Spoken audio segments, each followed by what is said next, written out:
Razor. Thank you. Is it sufficiently streamlined that it actually produces a fruitful meeting? Beyond those 2 points, I also invite you to come up with any extra thoughts you might have. If the BNC is substantially disinterested and thinks it's all fine, then this will be a very short topic of debate. Just so you know, at the end, I submitted a informal vote to just gauge the temperature of the room a bit to see if there's any support or any wishes for substantive changes, perhaps at the following BNC. The intended outcomes or call to action plans, sorry. These are just a few of the ideas that we could do something about.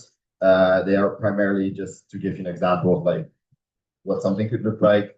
They're not concrete proposals. With that, are you? Okay.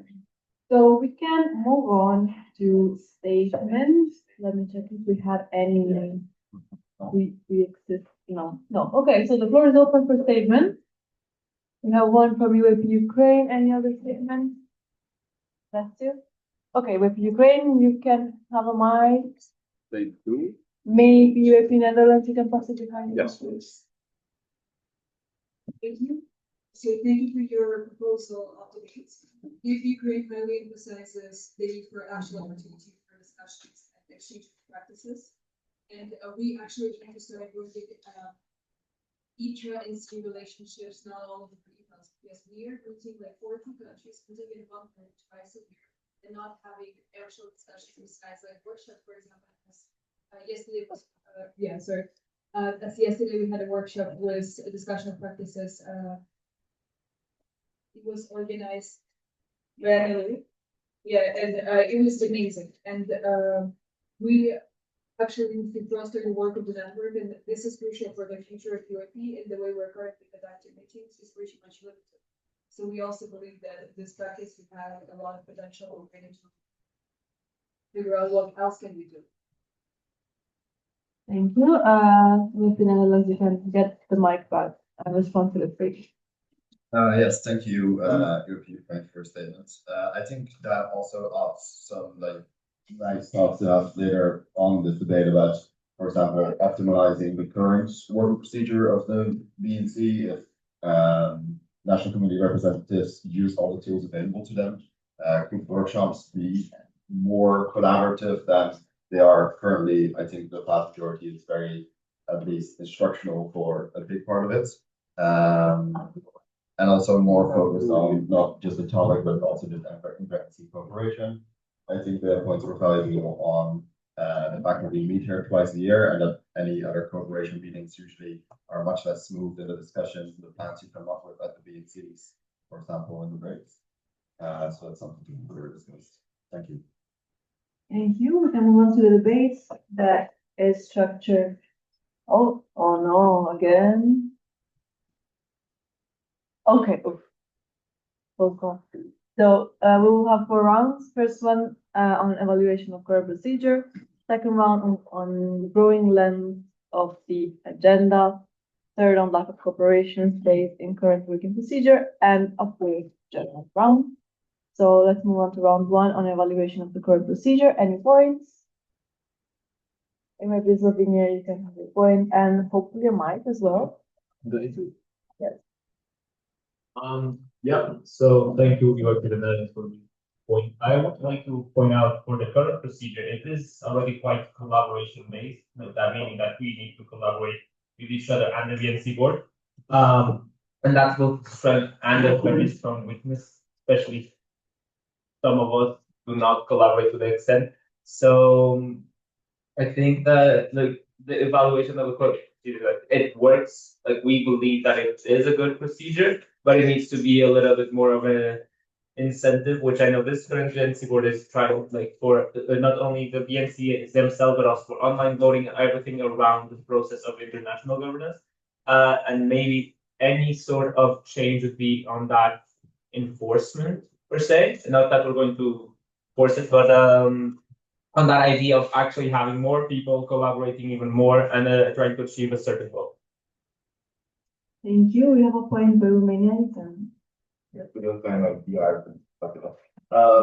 We want to channel the exact same idea. We also believe it works, but what we think it doesn't work is like we don't use all the tools, and I guess we'll discuss more, but I don't think we don't use all the tools available to us. Because we could use the online votes, we could use the online space, we don't do, and like I mean, it's up to us to do that. Like, yes, we can complain all day about being super packed, being super confusing, being a lot, but we have those tools. We just need to use them. thank you. We have another point by the UK. Before, I just wanted to do a little reminder before the next point. A lot of you still have your medals that give you like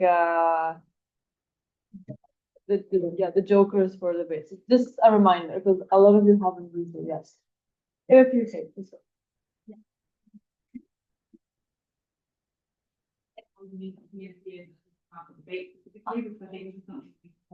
Efficiently achieved through BNC meetings at London and say online Zoom calls, they have to use foster sort of cooperation, like knowledge sharing, like Ukraine is talking about.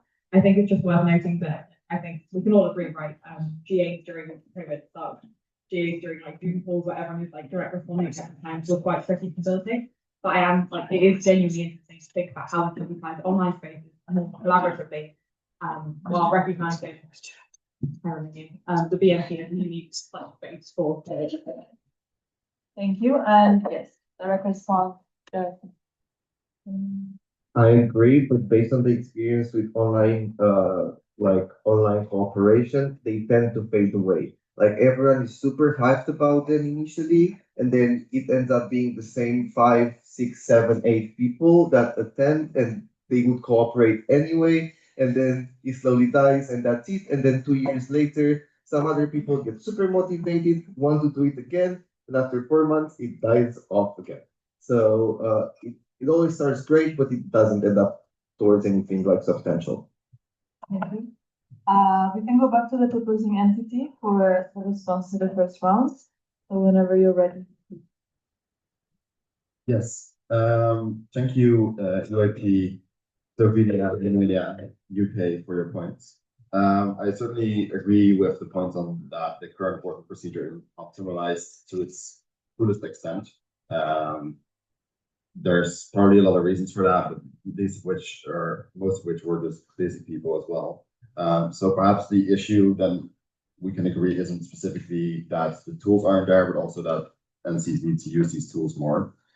Specifically though on cooperation spaces and UAP Slovenia, I think I agree to an extent, but perhaps at BNCs it would be useful to have more direct time allocated as well, given the growing length of the BNC agenda, with it being difficult to like do a lot of things in breaks for like direct NC operations. With that, also the growing length of the BNC agenda.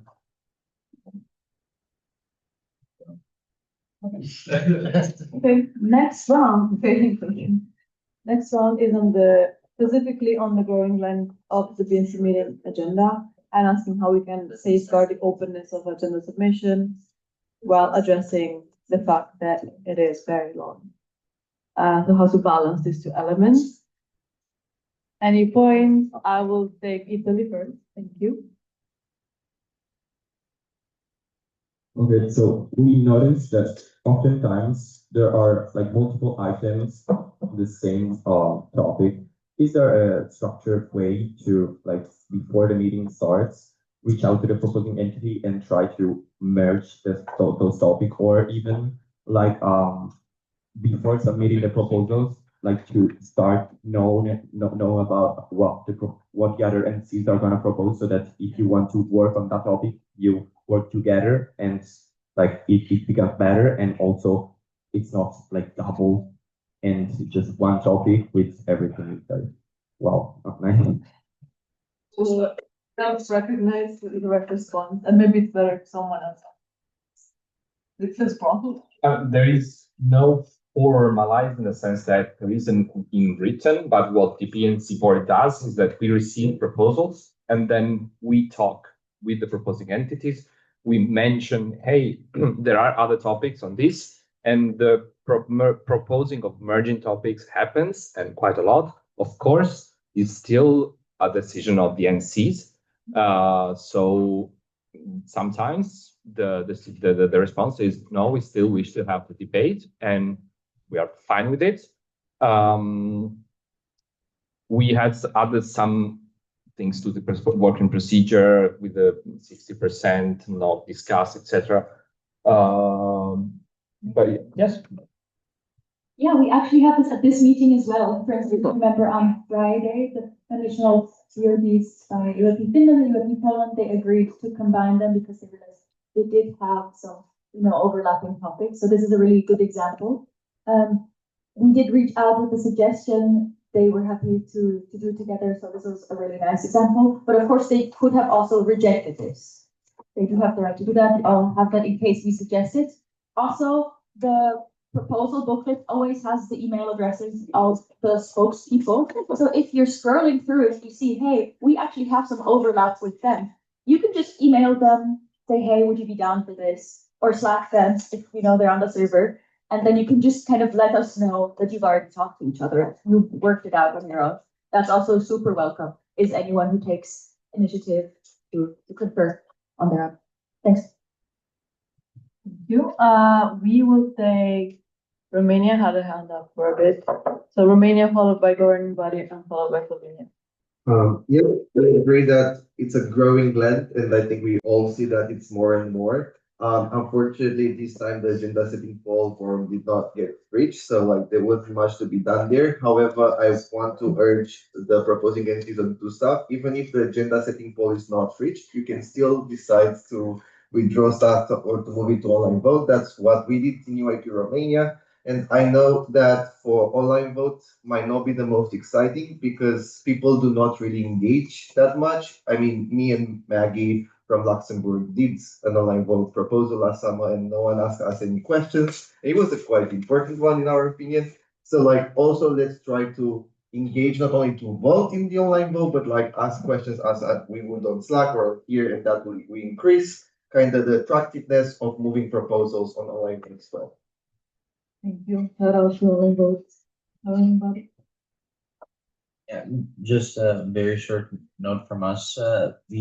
The IO and GB do have a number of submissions, but we also retract a lot of these in light of what you're also proposing and discussing there. So this is a practice we also have been doing for a number of years by now. So this is also a way to control the length by at least restricting more from our side to get more of your insight. And that's also something you should feel free to reflect on. Do you want more of that, less of that, whatnot? Thank you. Okay. No, Slovenia doesn't have any. You repeatedly, you can have a response. On that note, we have to NC 2 weeks before the deadline for submissions. You send out an email, let the other see what feedback input, so that before the agenda was fixed, one improve your proposals or give input. And this is a thing that maybe also other proposing entities should consider. Move forward. But I'm done. It's okay. Yeah, but we have a point of privilege. Okay. So I hope that as UAP really appreciated what the GG did. Couple weeks before the deadline for proposal submission, they sent out an email that you probably seen. We told all the proposals that they were working on, asking for input and feedback, and any other proposing entity willing to contribute to those could have done so. And so maybe this is something that all of us should consider doing because I found it very useful and efficient. Adriana has a response. Yes. Yeah. Go ahead. Yes, and I would just suggest that if this happens, and we would encourage it, do it via Slack, so not to flood the BNC list, because we already send a huge amount of emails, GB, IO, everyone else. Let's use something directly to BNCMs, of course. Once you know that someone will be at the BNC meeting, tell us, we can add the role. the tag and you add it to the channels, you have the history and you can start cooperating even more. Yes, right now we are so blessed to finally have Slack, so let's see the proposing entity. Yes, thank you very much, from the GB, Romania, Italy, points. I'm forgetting something here. No? Okay, the looks were giving me that I betrayed you, but, so on the merging of, TODs, I agree with you completely. I've done so before as well. I think specifically it would address, like if this happened more and more, it would address my personal biggest BNC frustration, which is having the same conversation for 3 days. Because of course, there's nothing wrong with a long, full agenda if everything is fruitful and important to discuss, but when the agenda items become redundant, it's a shame. And then Romania on withdrawing or moving to the online vote. I appreciate your initiative in this. I don't think it's very relevant because by the time somebody writes an entire proposal, they usually feel passionate enough about it to really want to discuss it at the BNC. So in the case of self-interest, I think perhaps not everybody would do that, understandably. And then legally limiting submissions on their part to give more room in the agenda towards our inputs. I appreciate it, but I also think it highlights an issue where some of the GB submissions are actually the quickest agenda items we see during the entire weekend.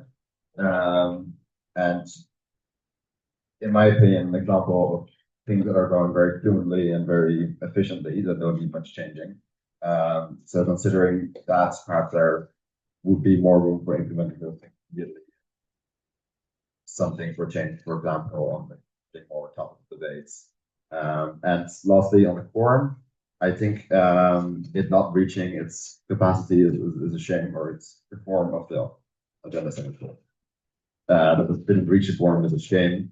And of course, it does need that 60% to be like viable by like the MTs. But I would really like the BNC board to be able to use more of the power they have to move agenda items on their own or remove from the agenda. We don't have. As well as BNC, you have at least more ability to structure or to motivate and see to move it to the other vote. Yeah, if the quorum is reached. If the quorum is reached, yes. Yes, that's what I mean. If the quorum, like, I would like the quorum to see the quorum reached, so we can actually start doing that, because I think it would be very good for the agenda. So perhaps we should investigate ways to actually reach the quorum. I certainly think if you're submitting anything to the BNC, you should at least also submit the agenda submitting pool. Take the time, and that's it for the response. Thank you so much for, especially for the endorsements, it's respectful. We also want to have a couple of clarifications. First of all, online voting, it's a shame, but not everything can be moved to online voting. For example, charter changes cannot be submitted. That's why we have a lot of very small debates about them. Also another clarification, Nadia. Yes, because this was just brought up by UND the Netherlands. This is actually one of the newest elements in the working procedure, is that if at least 60% of MCs fill in the agenda setting form, if there is at least 2/3 out of these 60 or more percent think that an item should not be discussed, we can opt to take it off the agenda. But of course, keep in mind, this is a relatively high bar that this has to reach. So at least 60% fill it in. This didn't happen this time. And then even the one that had the most should not be discussed was nowhere near 2/3. So even though we had a ton of proposals, there weren't any that we could have removed purely based on just our power. So it was always really just about reaching out to the proposing entities and then them deciding. Yeah. So this is also maybe something for the future. If you actually want us to be able to have more executive decision power, then the working procedure would have to be amended for that. Thank you for the clarification. Let's move on to round 3. On the lack of cooperation spaces in the current working procedure, if you want more time for it, and in what way, please also strongly focus on the what way and the how. We have some points. Okay. we can start with Slovenia, followed by Ukraine. So yeah, I believe that the lack of such a space comes not of a lack of wish, but as a consequence of everything that we talked about before. The agenda is too full. We have too many things. So but if we could fix those items and actually make a less heavy agenda, then this kind of spaces would integrate because we still have the same amount of time, as in time, not agenda time. So we will have to fill it and like cooperation between entities or other types of bonding would happen naturally. So I still the discussions would be very important, and I'm not trying to shut it down with saying, okay, this is not an issue right now, but it might come from a place where first we need to fix everything else before we start implementing or trying to pushing for. Also, because I want to believe that BNC board, IO, everyone involved in the BNC meetings would be interested in also providing those spaces if it was possible. But as of the state of the agenda, it is not. Ukraine, you can go ahead with it. Okay, thank you. So again, we think that it is really important to actually have opportunity to talk to other entities besides having it during this. Because, for example, NC Ukraine and UAP Greece mandated before, and we're sending delegation to Greece. So the best things are always done outside the email, and we actually need a room for the conversation. And what we were thinking of how we can actually make it work while not overwhelming the agenda is using the fact that we have two representatives and doing it as opt-in mechanism. Basically, the second room would be like a communication space for this exact project. And basically, NCs can send their second representative if they want to participate. If you don't like to send your second representative, you cannot do that. You can like abstain from doing that. You cannot participate in the thing, whatever. So, yeah, I see the results. Okay. Was my point clear? Yes. Okay, thank you so much for the input. For the response to recognize and also upside down, but that's fine. Yes, I will say yeah, the idea sounds good. But then I think that examples like myself, I came alone this time, and I would love to have that opportunity. It can be a little bit not ideal. It's not because people don't want to be here. Everyone wants to be here, but they're just not able to. And also, I think that it would put a burden of having a separate physical space while the BNC is happening, a little bit too much of a burden on the organizational side of the BNC, which I don't think would be ideal. But I like the idea, itself. But I think there's too many cons to something that could be applied, and also especially that NCs that can only take one representative would be very left out of that scenario. We'll be taking the direct response from Mr. Bishop. Fair point that not all NCs can send to board members and whatnot. At the same time, the same thing could apply to workshops. One cannot be anywhere, and usually NCs who send two people try to do different workshops to maximize learning. But at the same time, for example, workshops are not always the most perfect thing that NC can do during that time, because maybe you did the same workshop at the last BNC and whatnot. So you could somehow reconcile the idea of Ukraine with the space of the workshop like this, with the space of the workshop, but that would mean restructuring in some way the BNC structure itself and not just the agenda. So it could be a good idea to consider the two together. Okay. Yeah, we will recognize the direct response from the UK and then move to the proposing entity. We have a last general round. This is just on the thing of workshops and throwing it out there, the potential for a workshop dedicated to going through like how to structure a proposal and that kind of thing, and not just like how to structure a proposal, but also getting NCs talking about what they might want to propose. And it gives them a bit of an idea to figure out early on whether or not are we thinking of the same thing, and not having the issue further down the line of NCs doing the same proposal, maybe not being willing to put it together and then collaborating on it early on in the process. Also helping with like cross NC stuff. Yeah, just throwing it out there. Thank you. If you can also let them know that this was a module at Summer Academy, so I'm strongly encouraged to look through the onboarding path for some info. I did this module myself with Joshua Fitzgerald, just so, we will not be recognizing the direct response, maybe not, let's go ahead. Thank you for all the points on this. First of all, to move to UAP Slovenia on filling the BNC, where the lack of this is more the effects of all the previously discussed issues. To a very big extent, I agree, and I think that's something you should address first, because otherwise you're just cramming the agenda more with like forced cooperation time, and also you don't know if people are going to be up for like the thinking headspace 3 weeks before, you know. But I do also think that it would be nice to enshrine this procedure a bit more if we do it, because no matter how much shorter the agenda might get, we all have a tendency to speak for the allotted time we have. And I think together the 80 people in this room can fill 3 days, regardless of the amount of topics.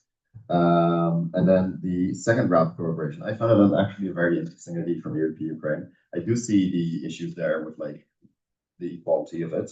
Perhaps if this would be more of a informal norm thing to do, especially with I guess can be really useful, at least for very Western clusters who almost always have 2 reps here to do more of those discussions and plan more outside of the room. So perhaps take them upon yourselves. And then the points by UIP UK on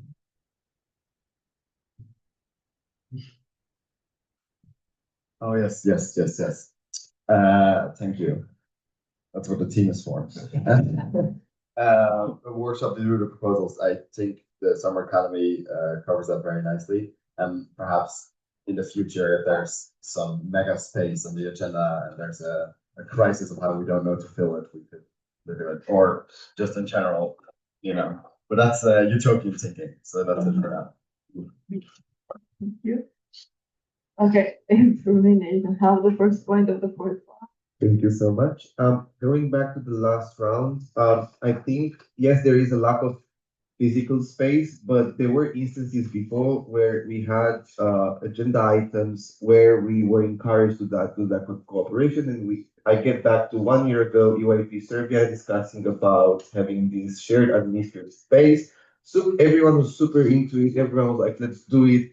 Again, I mean, that's my vibe today, but like nothing happened. And nothing happened because the idea faded away quite quickly. I do understand that the cooperation can work on the more for the location coordination sizes, but like I also want to raise awareness in a way that if we increase the cooperation space per se, let's make sure that we're actually going to use it not only to just discuss, but to have a follow-up and to things to happen afterwards with that cooperation. Thank you. So it's super easy to do that on Slack now that we have it. We understand that with this it might not be the easiest because most people really don't like Discord. So if you have a strong reaction with opening it, maybe you don't really feel like knowledge sharing on Discord. But with Slack we feel like it might be better, and we encourage to use it. UAP Ukraine had a point from the round before, so you'll be recognized first, followed by UAP Italy. Thank you very much. We have a question to propose the entity, whether we have actually done or how to do it vision, this being incorporated with BNCM agenda. Thank you, and as promised, UAP Italy. That's a point that was discussed before, which is how to improve the space of cooperation between teams, not necessarily physical, and how to improve the participation to things like the agenda setting both. In order to understand how to improve them, I think we should need to understand the causes that make them inefficient now. So, did you have any chance to try and understand why MCs is not relevant? Informative. Any more? Okay, direct response from the If I have to guess, a very personal guess, it's just lack of interest and lack of responsibility. It is part of it. We need to do it. We need to facilitate both our jobs and everyone else involved. But the lack of responsibility that also leads to the station coming down, like the lack of engagement, will lead will also lead to these things. So if everyone wants to take a step forward, be responsible, be a board member and fulfill their duties at BNT, this wouldn't happen, in my opinion. Last one, if you remember. It is a lack of responsibility, very correct, on some people, but for others, it's also lack of knowledge because some people do not get the proper transition. So also let's make sure, apart from being responsible, whenever we're done, to do a proper transition with our next people so that they are aware of what they have to do, what tools they have to use. So yeah. Thank you. Also, we can have a small BNCP opinion on this. Yes, and we are starting as the BNC board to try and put some effort into sharing knowledge and training. For example, with the Instagram, finding new ways. So stay tuned, stay informed, save those materials, share them with your boards. Yes, thank you. So first of all, do I have a grand plan? No. But I do have some ideas of like, especially where this discussion is heading. I think the biggest thing that would really empower the BNC to also actually start doing something on the agenda length is the agenda setting pool. Increasing the, not like forcing people, you're gonna sit down and do it now, but if we could come up with some sort of ways, for example, the things that the BNC board have been doing with like encouragement and like the medals, but if perhaps we could do that to like a bigger extreme where it is very much as a BNC, we also see it as a norm and as like being a responsible person that you do this. So when you hear somebody whisper to you, I didn't do it in, that you actually call them out on it and be like, hey, that's not cool. That, you know, is making all of our lives difficult for 3 days. And more severe measures beyond that would, of course, be like, for example, like forcing NCs that if you want to submit something, you have to fill in the agenda setting pool. Although I don't think the overlap between those who don't and those who don't is particularly big. Then EYP Italy on physical and non-physical cooperation. I think especially online spaces that once we're here for 3 days, I think the primary reason is that once we're here for 3 days, we're out of like our NC national environment. We can focus on international governance and international things. And when we're back home, we have regionals, nationals, training weekends to tend to members to make happy, and international cooperation takes unfortunately a bit of a back burner. So I think that's the primary reason, and if we want to do something with that, we have to keep in mind the availability of board members at our national level as well, understanding that this isn't always the most important thing in the world. And then the lack of transition point by ERP Romania, I agree. It's important, otherwise you sit here for a few days and you don't know what's happening. And yeah, for me, that's it. Thank you very much. Very fruitful discussion, which will be concluded by an informal vote as per formal request by ERP the Netherlands. You know how it works by now. No NC placard, just colors green, white, and red. Took me a second to process. We will have 3 statements to vote on informally as a. Who said vibe check yesterday? Was it Steve was saying vibe check? No. Nikita saying vibe check. Yeah. Nikita, yeah. As per Nikita's definition, let's have a vibe check. First statement we voted on. The current working procedure is sufficiently successful in fostering network-wide discussion on policy. Green if you agree. And we only have the greens for a moment. Only.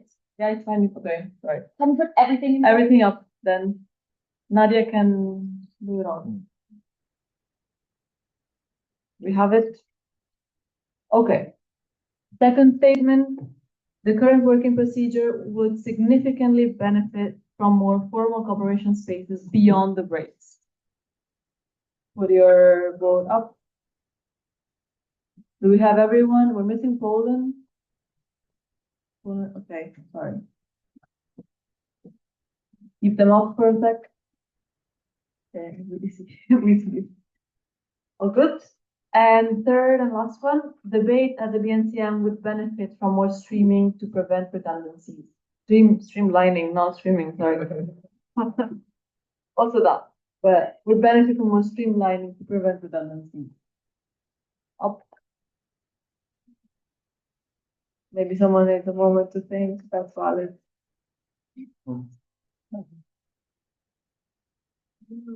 Are we missing anyone? Is everyone? Yeah. Okay. Okay, thank you. This will also be shared in the Slack, exactly. We'll put them in so you can all see what's going on with that. And with this, we will be moving to our beacons of democracy, as someone would say and have said. One beacon is very busy right now, but I hope we can start anyway. The bacon himself. So, agenda item 31, change the charter of the UAP, specifically Article 17 changes. Governing body, please go ahead. Thank you so much. In the spirit of hopefully efficient governing body proposals, we will keep this initial part very short. So it's quite straightforward and quite simple. We want to extend the policy and charter toolbox to the GB and BNC to be able to remove policies or clauses, basically giving you the opportunity to also remove a clause or a complete policy, as well as remove the GB from the co-decision procedure about GB election. So as we know, we have the co-decision procedure in our network where the GB co-decides together with the BNC. If this passes, the GB will be completely not in the co-decision procedure when it comes to GB elections, because we believe it is a conflict of interest. Next slide, please. As for the history of proposal, not really. Yeah, and then for the rationale, we make sure that the rules are clear, allowing NCs to also delete clauses, modify clauses, and add new clauses. This is already the case, but we want to harmonize and formalize it. And we also want to make sure that the GB is not in a position where we can we can negatively, should it come from ill intent, which is the premise that it shouldn't, but should it come that we cannot influence the GB elections in any way from the position of the GB. And then we can go to the next slide. This is the first part of the proposal, which is that we basically say that the BNC or the GB can propose to adopt, adapt, or remove policies or policy clauses.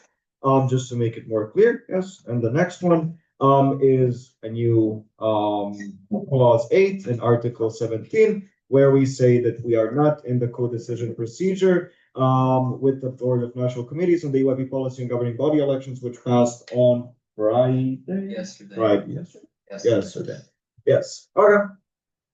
Cool. Okay, thank you. Do we have any statements on this proposal? No?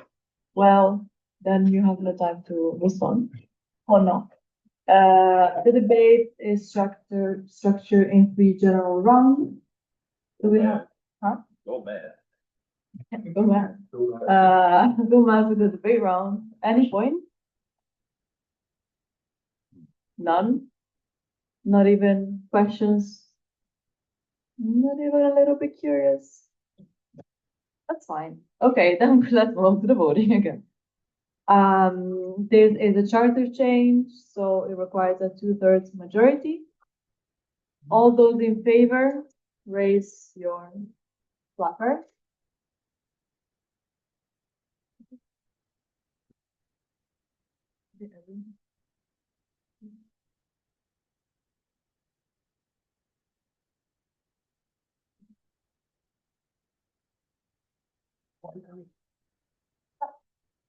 I think it's everyone, just to be sure, abstentions against. So it was everyone, indeed. Definitely passed the 2/3 majority, the proposal has passed. Democracy won again. And with this, agenda item 32, I believe this is I should finish them. All right, this is that. I'm looking at the right thing. The next, oh, I genuinely didn't do anything. can confirm the Wi-Fi that you don't get to see it. Um, but I'll read it out anyway. The next one is a proposed update to the policy on safety and welfare in EUAP, establishing the event safe person as an exclusive role, which was brought forward by EUAP. So, while we wait for the slides, if you already would like to start elaborating on your proposal, if we could get the mic to EUAP Poland, that would be wonderful. You recognize? Thank you. Hi. We would like to bring up an update called Multiple Safety and Welfare. Because in the network we care a lot about welfare. We have ESPs who take a role which is highly visible and being highly open and proactive in facilitating safe space around all of our events. Yet sometimes we see that this role is being shared with another one, such as a NC board member, or sometimes even another leadership role. And we want to kind of acknowledge that ESPs it's a highly demanding job, because you hear a lot what people are going through. And many people come to you and ask for support. Thus, to avoid potential conflicts of interest during events, if, for instance, you're sharing it with another role, and you have internal conflicts rising within your department, then you're kind of a person also involved in this conflict, and we really would like to avoid it by proposing this update. So yeah, do you want to add on? No. So we'll move on. If you want to.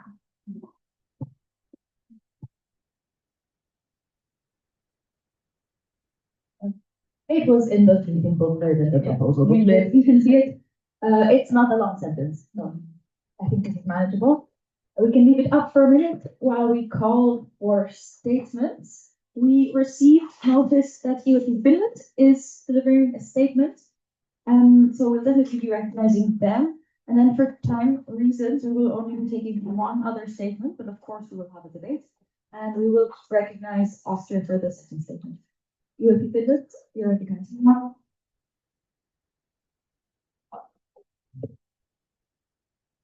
Thanks. Yes, hello. We agree with the thing at sessions. We agree that the role of ESP should be separate. It is also the case at all of our sessions. However, as your proposal is phrased right now, where it says that it should remain distinct at all times, this means that at our summer training this summer, for example, where our ESP also did a couple of modules, ESP related things, this could not be the case there, because they were technically taking on duties that are not their role. Then there's also the question of what qualifies as an EYT event. Does it mean like people have cafe meetups? Is it everything we do? And EYT Finland, as a lot of other Nordic NCs I hear, we have problems with getting enough ESPs only for sessions. So kind of gathering then the HR to find ESPs for literally everything. And then also the other roles, such as then getting another trainer, that sort of thing, is not something that we really can do. Thank you so much, EYP Finland. Again, very well timed, as yesterday. And as promised, EYP Austria. We'll go to you next. Thank you so much.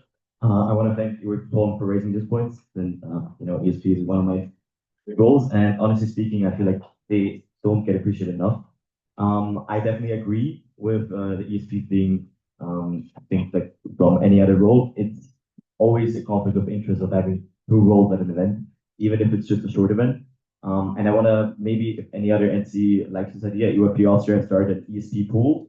So basically, we're gathering a lot of ESPs and then sending them to like smaller events in order to be trained as ESPs. And I think this is something that more NCs should take on, since we have such a big issue with having ESPs, that we're inviting ESPs to international sessions, which I think is highly problematic. There's no one is experienced enough in order to just apply, be able to get into an international session at an ESP. So please keep in mind to also get your members to ESP, get your NSPs to train more ESPs, and not just live with this crisis, because ESPs are important for this network. Thank you so much. Thank you so much. This was also precisely 1 minute. Now we're doing really well on the times. Is it because I said I have a thing for time yesterday? You guys, you didn't know. All right. EYP Poland, if you're ready to respond, we will go back to you. Yeah, sure. Okay, yeah, I think I'm audible. So I would like to thank both EYP Finland and EYP Austria. That's great to hear that you have knowledge that the role of the ESPs are quite demanding. I would quite agree with EYP Finland. Yeah, the phrases might be vague and it might say that kind of like smaller scale events, such as one-day events, outreach weekends, are quite hard to find VSPs on. Well, I agree with EYP Austria that this is the kind of lost potential to train people to be an ESP in an actual event. So while it is hard, it's not impossible, but we'll see if it works. We like just to this point to be very stuff. Thank you so much. Then on this note, we will go to the open debate, which is structured as follows. General, you know how this works. All right, first round, we'll take a point from EOP Cyprus, followed by international outputs. All right, EOP Cyprus, you're in hands. Can someone pass them a microphone? Poland, can you pass your microphone? Wonderful, thank you so much. I think it's a really nice initiative, and indeed the ESPs cannot have any other role. Just a question for clarification. You state that they should not undertake any other role. Does that also include the safe core team? What is included in any other role? All right, that was very fast. EOP Poland, we'll take your response. No, it means any other active role at an event. So it cannot be taken concurrently. It means that you cannot be fulfilling two sets of distinct active responsibilities at the same time. So you cannot, for example, be an NC board member and an ESP, or a head of jury and an ESP, but you can absolutely still be a part of structures, wider structures anyway, NC boards, or sorry, not NC boards, say DNC boards or say boards. Thank you for clarifying the intent of the proposal so quickly. And as promised, the next one will be from the international office. Hello, hearing that all of you are having such struggles getting ESPs, must say in December there is an online ESP training. Please invite your members there. And in February there will be the NSP training, which all of you have the chance to send your NSP to, or if there's space, another member who is likely to become the NSP. And the NSPs there will also be trained on how to train your ESPs. So use them and use all of these resources. I know there's a lack of ESPs, but we are really trying to help you. Please use it. Thank you so much. All right, we will take one more point in this round, but of course there are two more. We will take a point for webinar.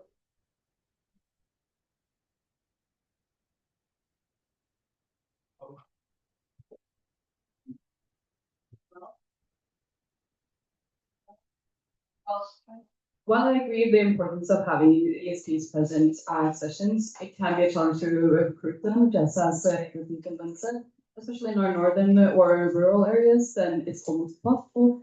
It's very expensive for people to travel there already, and we don't have enough ESPs in our own country left.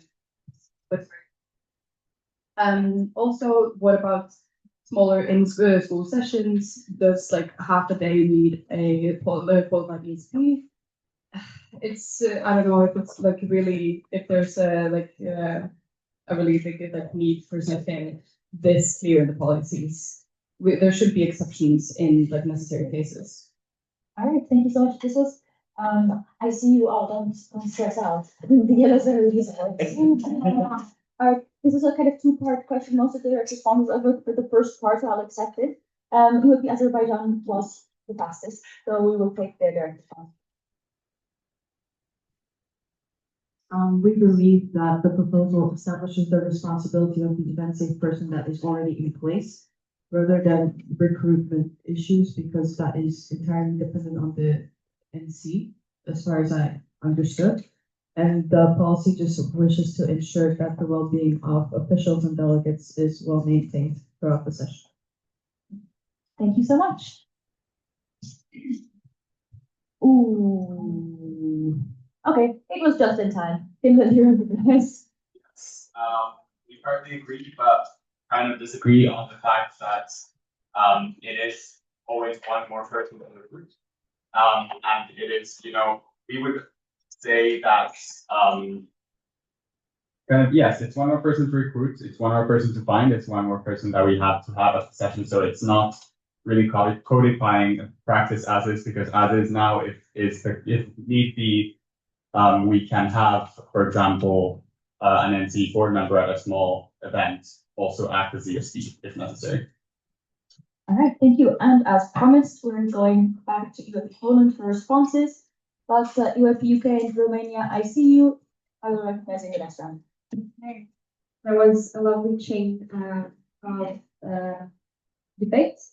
Thank you, Ayo, for mentioning the trainings. It's very important to have trainings and use them as a tool, especially in the face of this ESP crisis. It's bizarre in my sound. Coming to UAP Norway, it is a hard case of recruiting people when you have an HR crisis. Yet, we still think that if possible, it would be nice to have an event safe person as a exclusive role and try to find someone just because it's not the case of the scale of the event that the welfare might be in danger, kind of.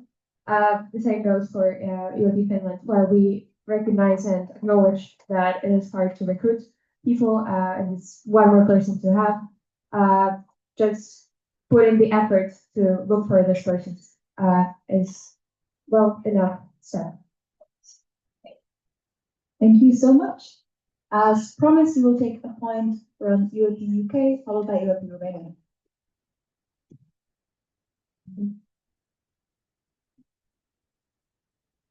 This is just a question to clarify what you're aiming to do here. Are you proposing this applies to NC representatives at an event or NC board members as a whole? Because in my view, and this may differ for different NCs, but certainly for me, I still think it's to an extent a conflict of interest, as you described, to have NC board members also act as CSPs at times. But is this policy prohibiting that, or is it prohibiting just NC representatives? Just like to clarify. We will take the direct response from Slovenia. You're lucky that we have a little bit of time, otherwise I would say too bad you don't have a joker, but we do have time. We will take your direct response. Yeah, I believe that as it's framed, it covers everything, even outside of NC repping, like a president ESP, a media team member ESP, whatever. I think that the only case that it would not apply would be the NSP would be an ESP, but that's outside of the session scope. But everything else, because we have seen quite of such examples of head of jury ESP, which like obviously for delegates is not the safest. So I think if that answers your question, I think the phrasing is that what it allows, but if anything, more people will just correct me. Thank you. And as promised, UAP Romania looks ready. You're recognized. Okay. I fully agree with the point. I fully sustain, like, I think, as also Nika mentioned, ESPs do not get enough recognition. They're super important for our network. However, from our experience, for outreach events, which are one-day events for us in super remote places, it's very hard to recruit people as it is. And for ESPs, it's like it's not you cannot just find an MTM or like someone that's fresh and doesn't have much UAP experience. You need that skill set. You need that experience. So that's where our issues come. We would love to have a separate TSPs at those events, but it's just not feasible. So I was wondering if you as a proposing entity would be open for a possible amendment, maybe not to include outreach or super small scale events in that cases. Just out of curiosity and just to put it out there. All right. We haven't heard from UAP Sweden yet on this topic, so even though it was UK or slightly faster, we'll take yours. Thank you for the point with Romania. We just want to say outreach sessions are very difficult to reach, especially if we have like very long countries, would be Norway and in the north, it's very hard to. But what I want to say also, ESP roles, many times you have to be 18 plus, and we have many members that are under that. So that's even a harder part. Oh, thank you. All right. Thank you so much. For time reasons, we won't take this third response, but there is a third round. All right. So now we will move back to UAP Poland for a response to this round. Microphone, please. Okay, thank you. Thank you all for the points. To clarify what UAP UK asked for, I think UAP Slovenia got it just right. We just want to avoid a situation where we need to share roles of, for instance, MTM and ESP, head of jury, ESP, etc. From the point of UAP Romania, yes, UAP like outreach weekends or outreach events are much smaller. It is taken in remote places. We might be open for amendments, but that opens also a loophole where people could just extend being like, oh, 2 days event is a small scale, 3 days event is a small scale. So we would need to really think how to phrase it right. So we would be having it kind of like close so that if the regional is, for instance, 2 days, it would not be counted as a small scale event and so.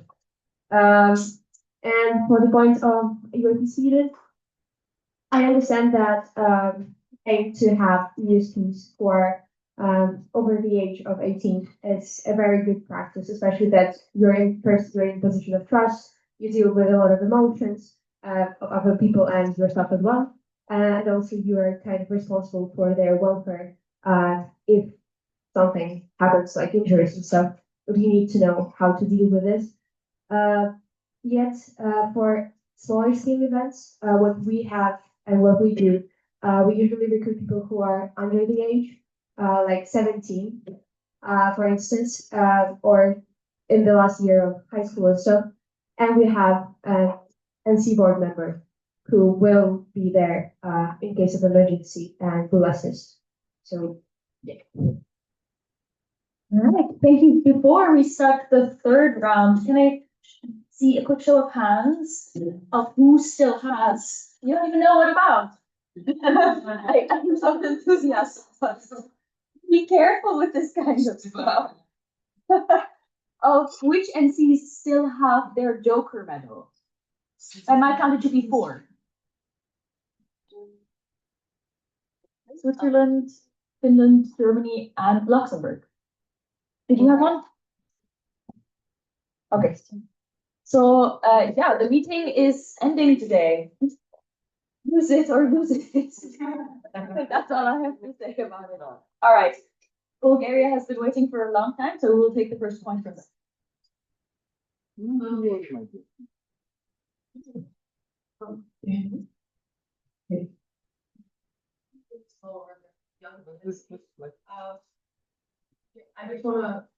I just want to point out that sometimes, like, we had our first proper NXT last year, so it takes some time to actually the group of people were planning to be ESPs, and that's not been successful. So sometimes recruiting ESPs for individuals or nationals that are Bulgarian can be very difficult, and we've had cases in previous years where NC board members have been, isolated from the rest of the board during the session, just so that they can fulfill the ESP role. And I think maybe I want to propose that if you're open with a slight amendment to the proposal, so that things like that can be allowed sometimes out of necessity, so that there's still an ESP there. Thank you, UAP Bulgaria. We will be taking points from UAP Czech Republic and UAP Armenia, and then we will be closing this. But this is a very important topic, so we're really happy to see the enthusiasm to be part of this debate. We sound like a broken record about all this Slack talk, but please do keep the conversation going on Slack. All right, so I promise, guys, we are recognizing UAP Czech Republic. Thank you for your information. I have a question regarding the anti-erosion division also serving as ESPs when it is out of necessity, basically. So I have an example that happened to us at my session, where basically from our ESPs, 2 out of them dropped out very last minute. And we otherwise would have had only one ESP, like 150 people. So if in that case, what should we do? What is the ideal solution for that? Thank you so much. Okay. Great response. Yes, I. Oh, perfect. Thank you. About board members being event safe versus in cases of emergency. I get that it's not an easy probably situation to deal with if you have ESP dropping out last minute. But I think being an NC board member and an ESP in many ways overlap, but are also incompatible roles, because as an NC board member, it is your job to enforce the code of conduct. As an ESP, it is your job to ensure people are taken care of water and safety wise. And usually, at least in my perspective, those roles are not compatible and quite distinct, because the MCs, the police, I guess, and the ESPs are more so there to ensure that the welfare and well-being of participants taken care of, often implying some sort of also confidentiality between ESPs. Like in both cases, of course, it's a very extreme thing, but like ESPs and the participants. Yeah. Thank you. I believe we were going to go to UAP Armenia anyway. So we will recognize you, and you can just, do you want it to be a direct response or just a point? All right, then let's do that. Direct response from UAP Armenia. Thank you. But as Jeff mentioned, there are a lot of times, like there has been some instances where the ESPs dropped on the CGO day, which is very unfortunate. And at that time, the NC board member, it's not ideal, of course. I totally agree that those two should be differentiated in any way and every way possible. However, if there is a person who needs to be designated as like an ESP for only CGO day, and then during the CGO day, you try to find another ESP, that's good alternative. However, there are some instances we cannot just negate the fact that there are a lot of instances of people dropping out the CGO day, and it's important to recruit people who have the skill set to serve only for a day, like just like take over the role if it is a crisis situation like that. Thank you so much. And on this note, we will return to UAP Poland for a response. Sorry, Portugal. Good. So thanks for all the contributions going throughout this round and throughout the debate as a whole. Both of them will really appreciate it. First of all, to answer the various points about potential amendments and those who will propose. Of course, amendments are one of the democratic mechanisms that we do have here at the BNC, so we can only encourage people to make them if they feel that would be beneficial. At the same time, we do want to stress the point that as an NC, we do believe that some smaller events, some more remote events can not just be a burden, but can be an opportunity as well to again train up newer members, newer ESPs, and ultimately create a mechanism to tackle this HR, and especially HR ESPs that we are currently dealing with. And then coming on to the point originally by the Czech Republic, but then also the diaspora, Netherlands and Armenia, for sure, fully agreed with what the Netherlands said. Again, really important to make that distinction that although both the ESPs and the NC board members often do kind of work around the same policies, often do work with them, they work with them in directly opposing ways. One of them is a support structure, the other one is an enforcement mechanism. We cannot blur those lines because then we'll see the point of how ESPs. The distinctions exist for a reason, and let's stick to them. We define it for a reason. But of course, moving more towards kind of UAP checkers and Armenia's PRs as well. There are extenuating circumstances sometimes. Force majeure is the thing. If someone drops out the day off, the morning off, it might not be possible to find someone new. Then the second best thing is probably to designate someone else who might not have been an ideal option, but in that very specific case, which is again probably quite unlikely and not the primary mechanism that this is trying to change. In that case, yeah, sure, maybe it is the way to go. It's better to have someone than to have no one. But again, it's important to have someone as the benefit. Thank you.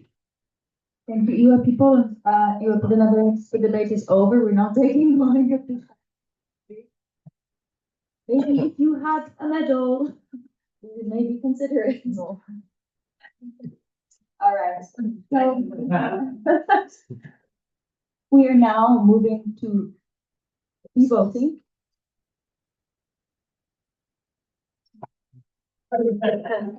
All right. Holland's wishes. Give us 60 seconds to read the amendment. Could you post it in the Slack thread so it's easier for everyone to see? I did not.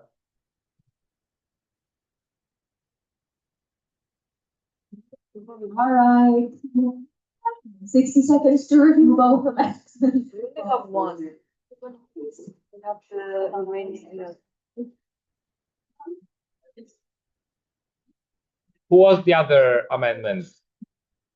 Okay, so we currently do Don't not see the amendment Swiss. that you would in Switzerland, but this could be due to the Wi-Fi.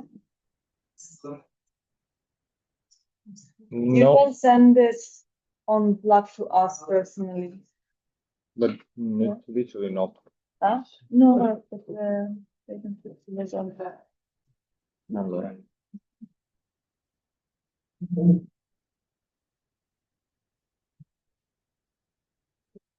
Hello, would you mind coming to front?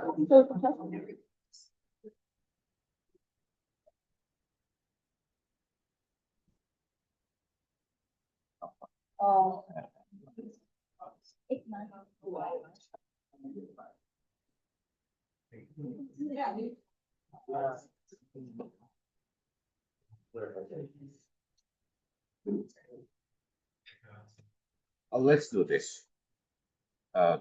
Condivido questo.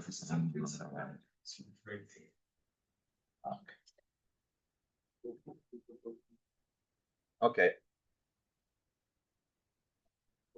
Nadia. No, but in the meanwhile, I can throw. Yeah, but we can share this that they show. The good thing is the docs anyway. Yeah. All right. The form didn't want to, but luckily amendments anyway have to have a docs attachment. So we have received the right attachment for both. So in fact, vote on both. What's wrong with the check? Nothing. All good. Okay. So first we have. Can you scroll down? So we see the whole thing? That's the whole thing. Scroll up. Oh yeah. So we have the first proposed amendment submitted by EWP Romania. So Yes. I can read it out. No, we can do.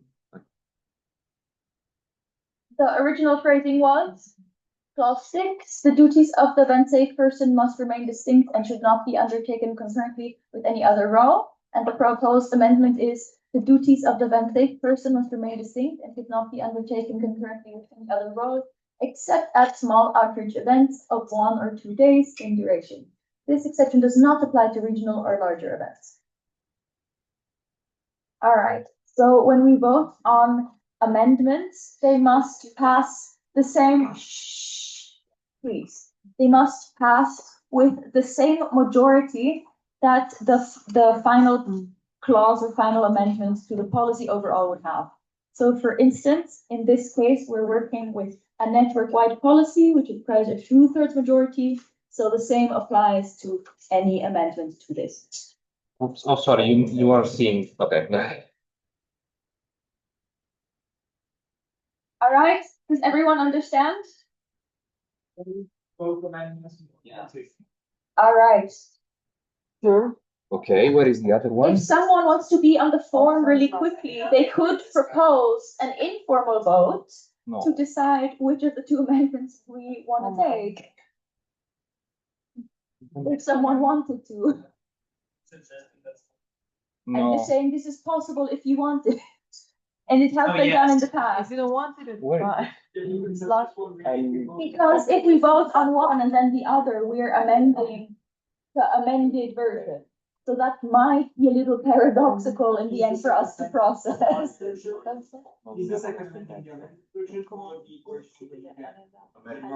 The most current version that existed. So if the first amendment is passed, and then the second is also, it's overriding the previously amended text. No, I need the other one. Oh, okay. So lawyer check me, yes? Not yes, okay. I wasn't. We're getting there. We're getting there.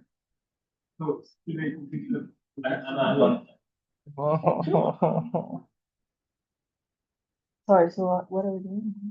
We are splitting vote. Ah, okay. And then informal vote, choose which ones they would rather have, and then vote on that. Okay. Damn. Okay. Let me find it. So this becomes amendment. The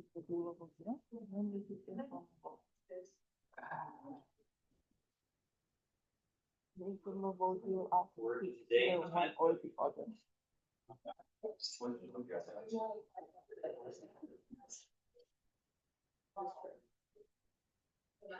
Okay.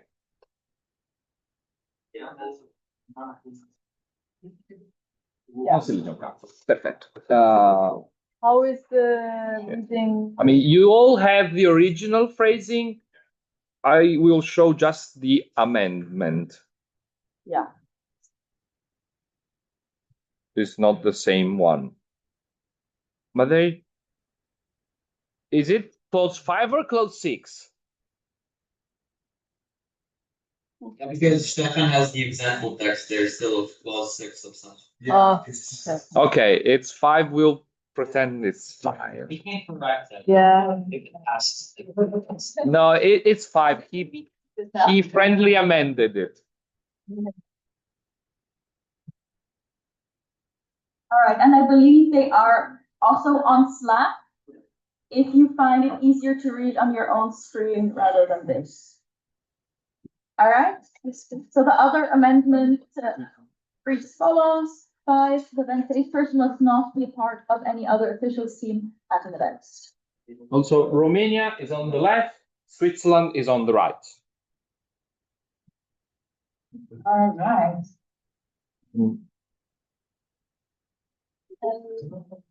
Formal request slide also, or should I just read out the whole person?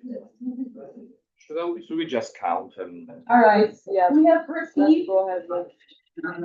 What is it now? I will announce what I have to announce, and then you can see if you still want to say something, okay? We have received a formal request for an informal vote. Oh no, what a surprise. And this was by UIP Slovenia. Let's see what they want. And The statement of informal vote is which of the two proposed amendments would you support? And this is to avoid the thing of amending first and then overriding what you just approved. Sure, the amendment we decided we want to vote on is the one we vote on, and the other does not vote. All right, so I suggest is that we do informal vote simply on both. Like, can you say what we did last time? Yeah. Okay, so we will propose by informal voting, you will vote green on the one, we say Romania, we count, and then you say green if you want the Romanian one. And then we ask for the Switzerland version, and you put the green for if you agree that the Swiss version should be the one. Yeah, that should also know. Sorry? Or even neither. Okay, yes. I mean, you just then vote no to the amendment. Vote no in the end. Yeah. Yeah, let's vote the meeting. One or the other. Okay. So Do you understand? So we will go to one amendment, you say green, red, or white, then we go to the second, green, red, or white, whichever has more green will be put to an actual vote, and then you can still say yes, no, or abstain. So if you want neither, you could just always vote no, I guess. Right? Let's go. All right, is it clear? So, informal vote, show of hands, please, for the proposed amendment by EYP Romania. This is that one. The right, the left for you. Ah, yes.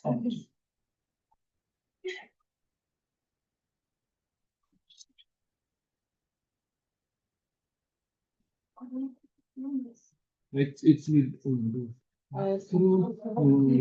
quattro in bianco. Due, okay. All Okay. right, thank you so much. Everyone down? And now informal vote for the proposed amendment by EYP Switzerland on your right.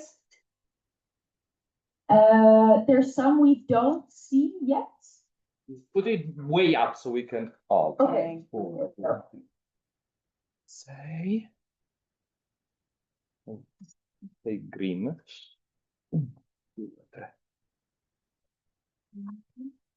Bianchi.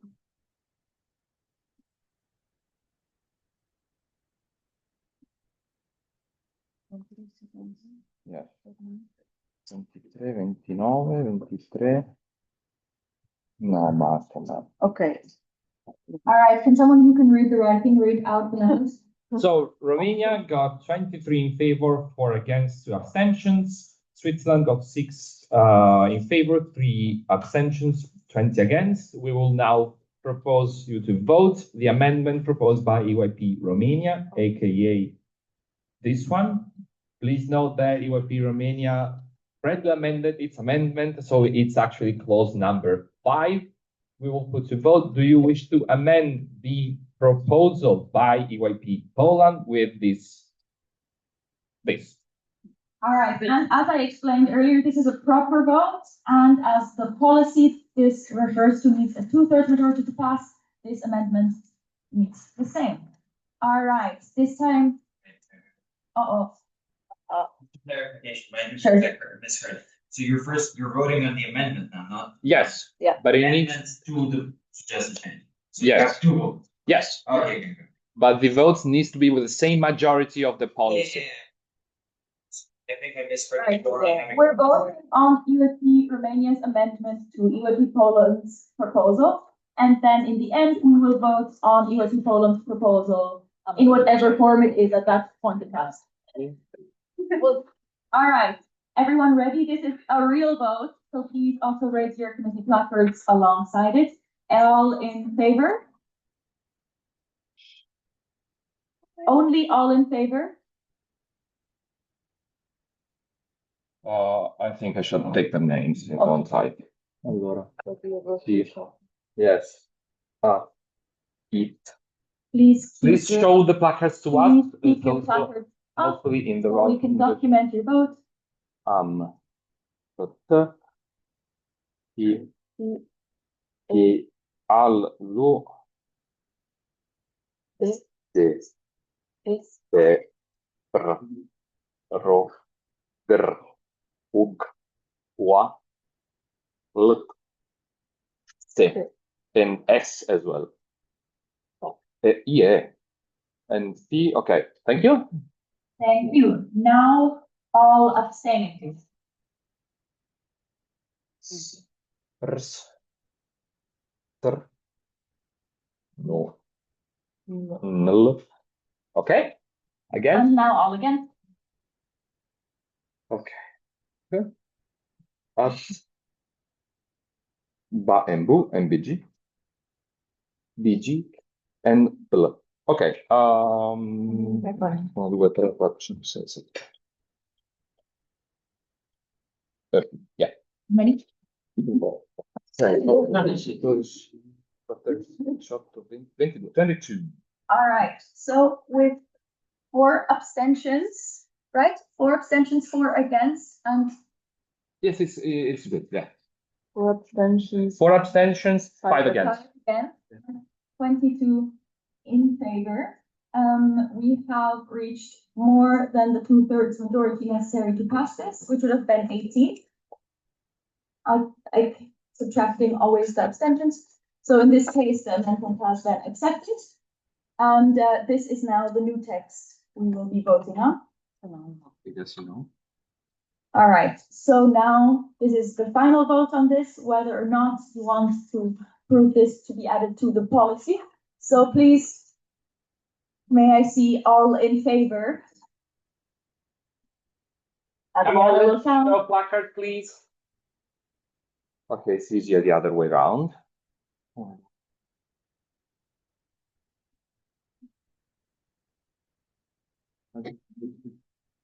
I got 23. Oh,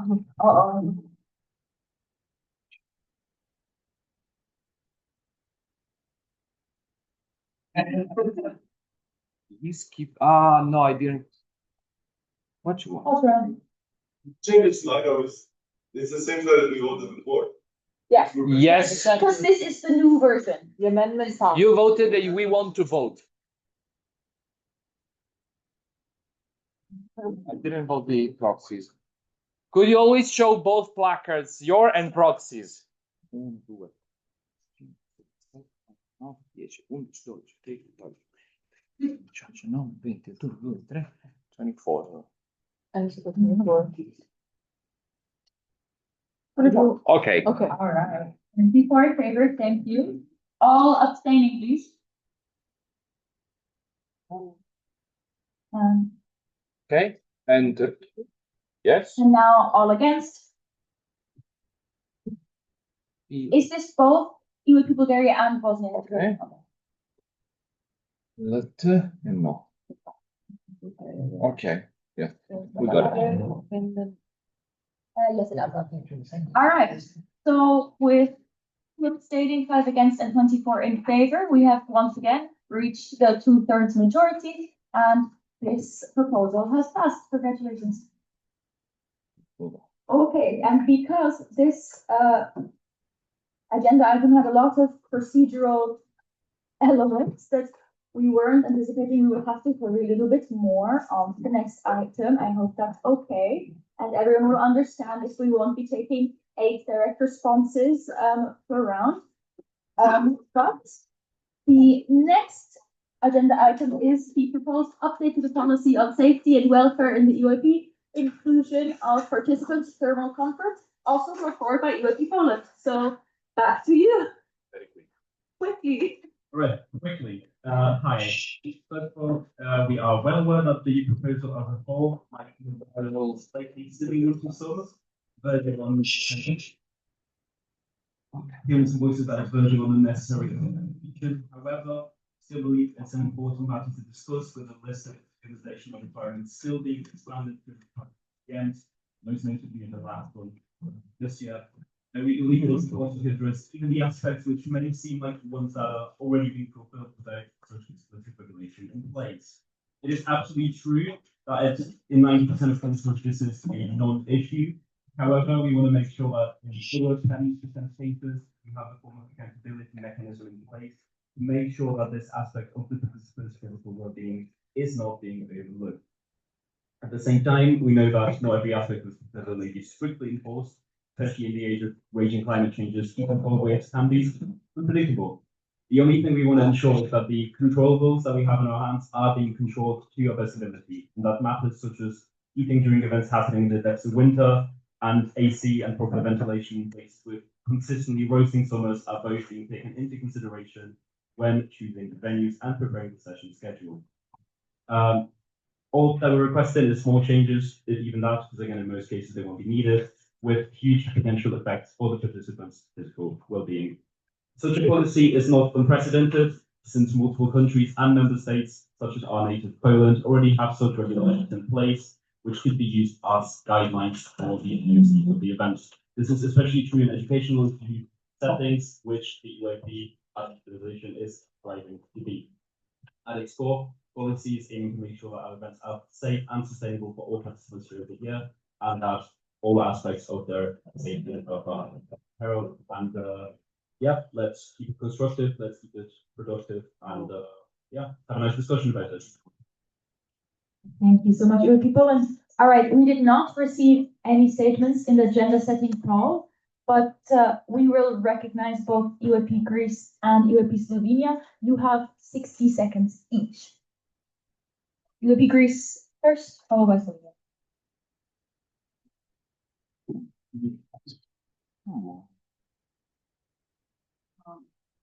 Thank you.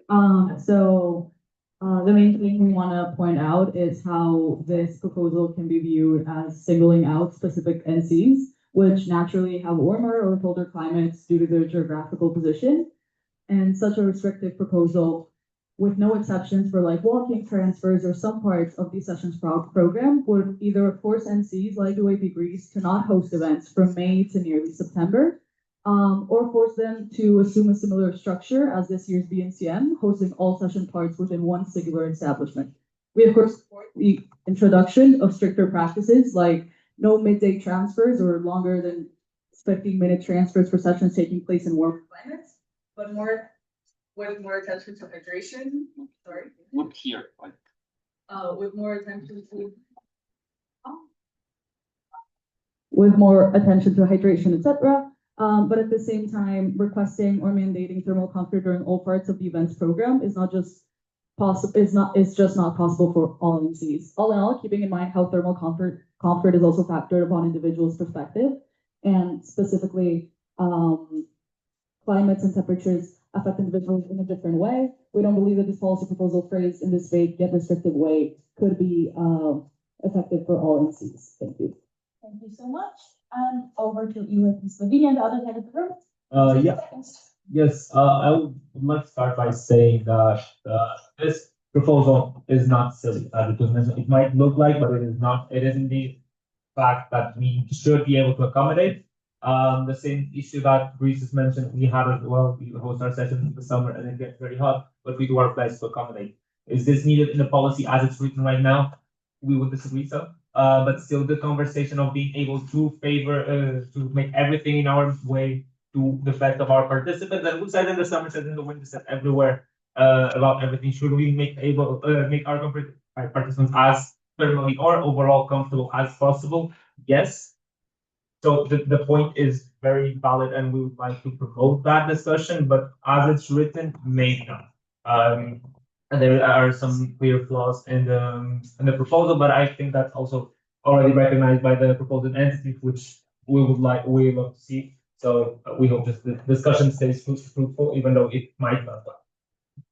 Thank you. That was actually exactly 1 minute on the break. All right. We will not be taking any other statements, but we will have the open debate.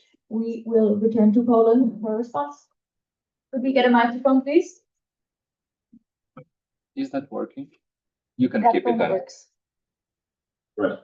Thank you to both of the NCs of Greece and Slovenia for the constructive feedback on this. Firstly, to answer UAP Greece. Again, thanks for feedback.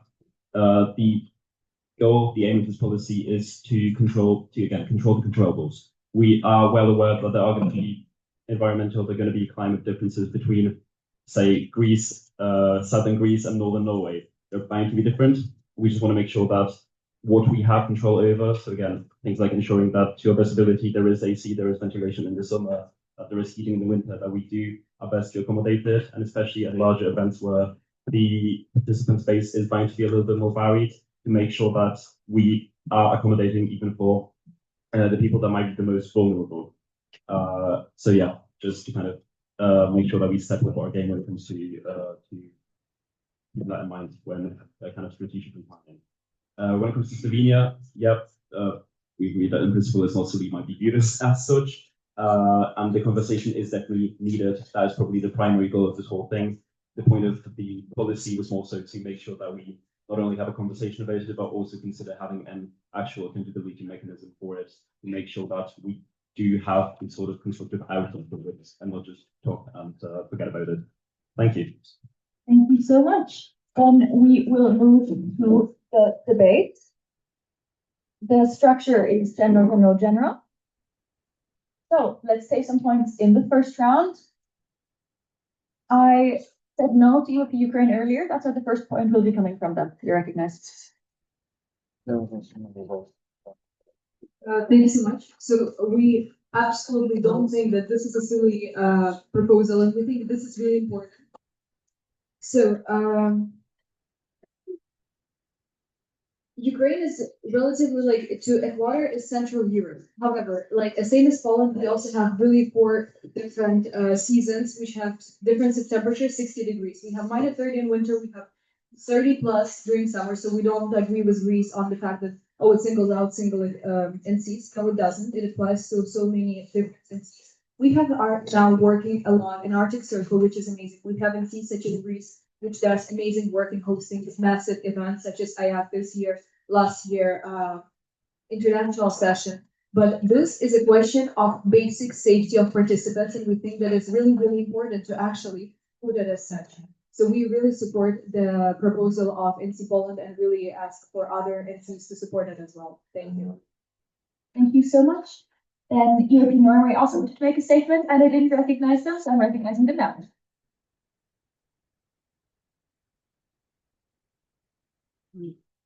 Thank you.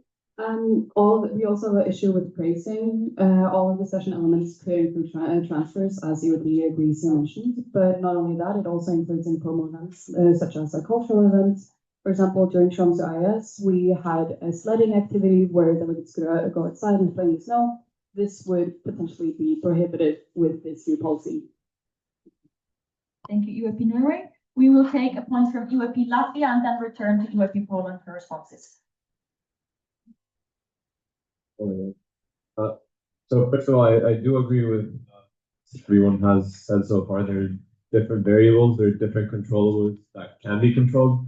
From sort of what Norway said for these session-specific activities like transfers, cultural activities, whatnot, I feel like it's kind of on the delegate's responsibility. So if you go to an Arctic Circle country and you sort of know what you're getting yourself into with -25 degrees, but other than that, I feel like it is split between warm and cold. So maybe a potential proposed amendment would be seen because culturally and historically speaking, houses, I don't know, north of the Alps typically do not have universal AC, though we still do have those anomaly days in the summer with 30, 35 degrees.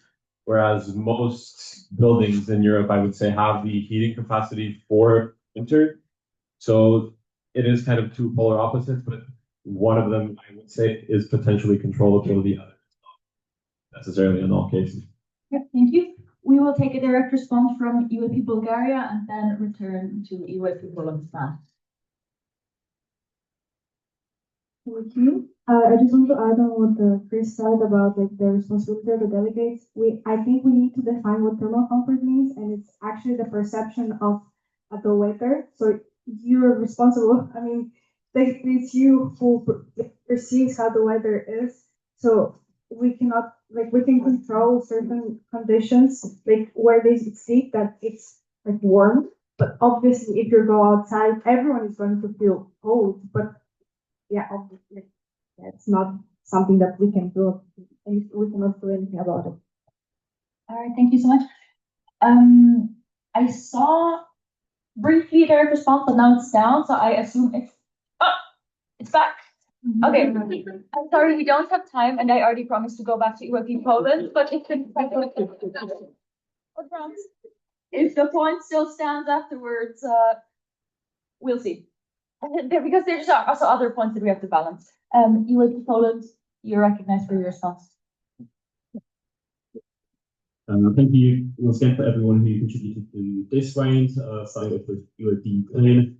We do absolutely agree that different teams need different recommendations, and in countries that do have those will differ based on the time of year. I definitely agree. When it comes to UOP Norway's point about sort of session-specific elements like the transfer or support capabilities, the point we trying to stress there is that within those, it's something that UOP last mentioned as well, briefly, that there is an expectation that during those the conditions will differ. I think when a session explicitly includes, for example, a sliding activity, everybody is going to be expected to be outside. Everybody will expect you to bring one place with them. The same can be said if, for example, one of the venues that I went to session did not have heating inside. That is something that participants might not be expecting and might be negatively affected by it. So again, all about kind of making sure that all the expected elements of the sessions, those will be taken care of. When it comes to the UOP last year, mostly focusing on the anonymous aspects, that is unfortunately something that we do not have direct control over, and it will never be something that we, as UOP Poland, as a proposing entity, would want anyone to be blamed for. Of course, animals circumstances do exist. Then just trying to make sure that within what is expected, we are trying to do our best. And yeah, I think UOP Bulgaria's point was somewhat answered by the answer to UOP Norway's point as well, that again, different elements of the sessions are going to have different expectations with them. And yeah, it's nice that this is being recognized in the debate as well. Yeah, thank you very much. Looking forward to the next one. Thank you so much.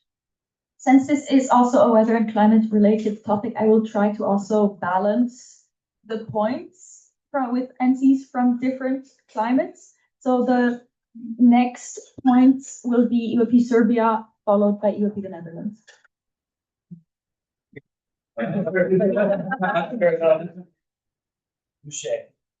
Okay, so for context, like last year, our national session, first week of July, it was during this week, this year, also not same week, it was 20 degrees away.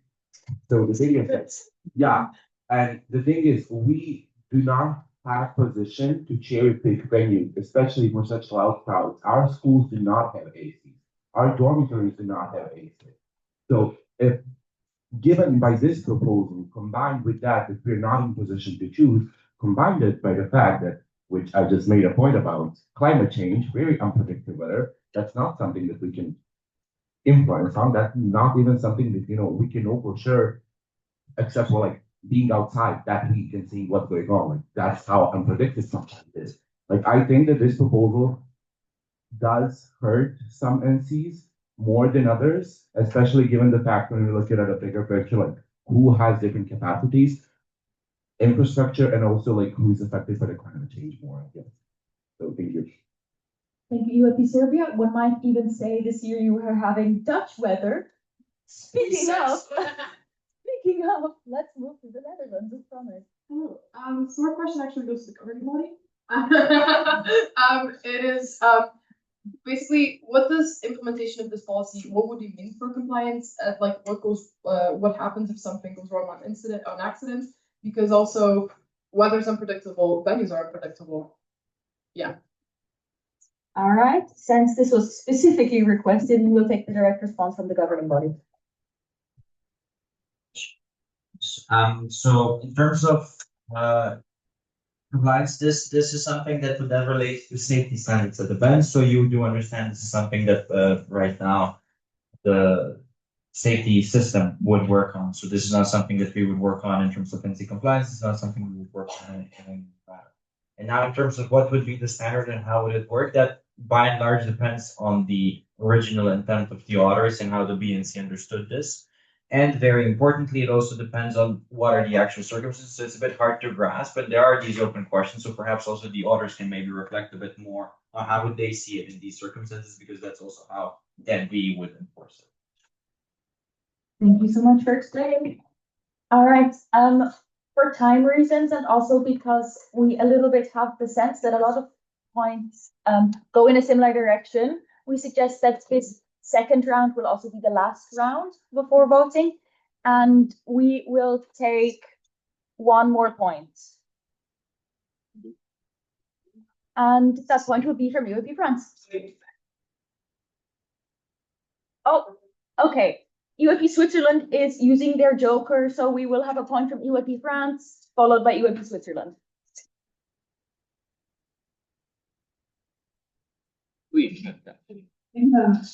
Well, UAP can actually have a strong support of the proposition from UAP Poland. We understand that the thermal comfort might actually specify some entry for maybe more subject to climate change or more like climate diversity. We just want to point out that France as well, we combine like so different atmosphere, continental, Mediterranean, Atlantic. So it's really about like a vision to northern and southern Europe. Also to come like to underline that France also has to deal with the diversity of population coming also from overseas territories. And our last national from 2 years ago, we actually had thermal like problems with people from the Caribbean actually being in very like feeling like very strong coldness as we were summer in France. So we strongly believe that this like ensuring appropriate thermal comfort is actually a matter of all NCs, like indistinguishably. And we actually support the phrasing in itself as appropriate and comfort actually allows for enough, well, interpretation, so that it's actually just a matter of ensuring that all delegates are in the best conditions to actually focus on their work and just enjoy their time as delegates and not being freezing cold or like dying hot. So thank you, Pauline, for this proposition. Thank you, UAP France, and moving over to UAP Switzerland, who has cashed in their joker. Thank you. I a little bit we agree with UIP France. I'm not sure that this proposal as it is written is quantifiable enough, but I wanted to put forward the thought of quantifying thermal comfort to the extent of if your schools in your country require you to attend school, like high school, in these thermal circumstances, then perhaps it is okay for a session to happen at that time as well. We have in UIP Switzerland, our NAT is sometimes up to 38 degrees, and that's really hot. That's like really hot, and that's not fine. But that's during school time. We were expected to go to school with those circumstances. So there's really no reason for us as an NC to be like, nah, we can't do it at that time anymore, or we need to have AC. There is no AC in Switzerland. Sorry, you can go to the store and get some air conditioning there. But yeah, there's no other opportunity for us to change that in terms of time. So if we were to quantify it,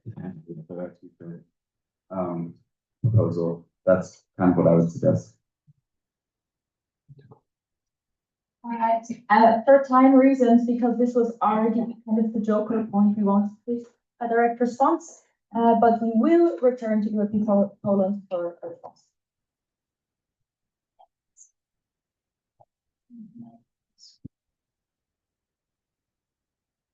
Okay. So starting off with Sylvia's point, yeah, we don't, and we do understand that the heat wave, the unpredictable circumstances happen. We wish that we could just try to control the controllables. I see the points that you feel kind of targeted by this proposal, especially that, as you mentioned, the infrastructure is the way it is.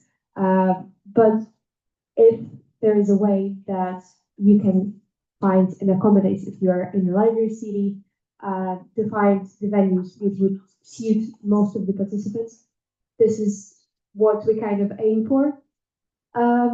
As for the Netherlands and GB kind of like rounds, we were thinking about maybe starting with looking into the national law, how it defines it, especially like for educational institutes, how do they feel about it? I think we've heard kind of the similar point from Europe Switzerland. As we say, if the people can bear the heat or the cold at schools at this time, okay, yeah, fine.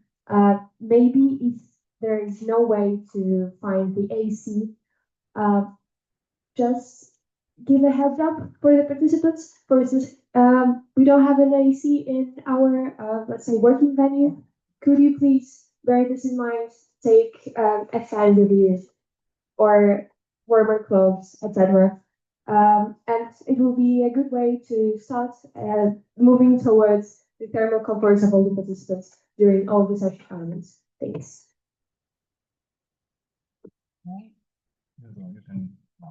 Thank you so much.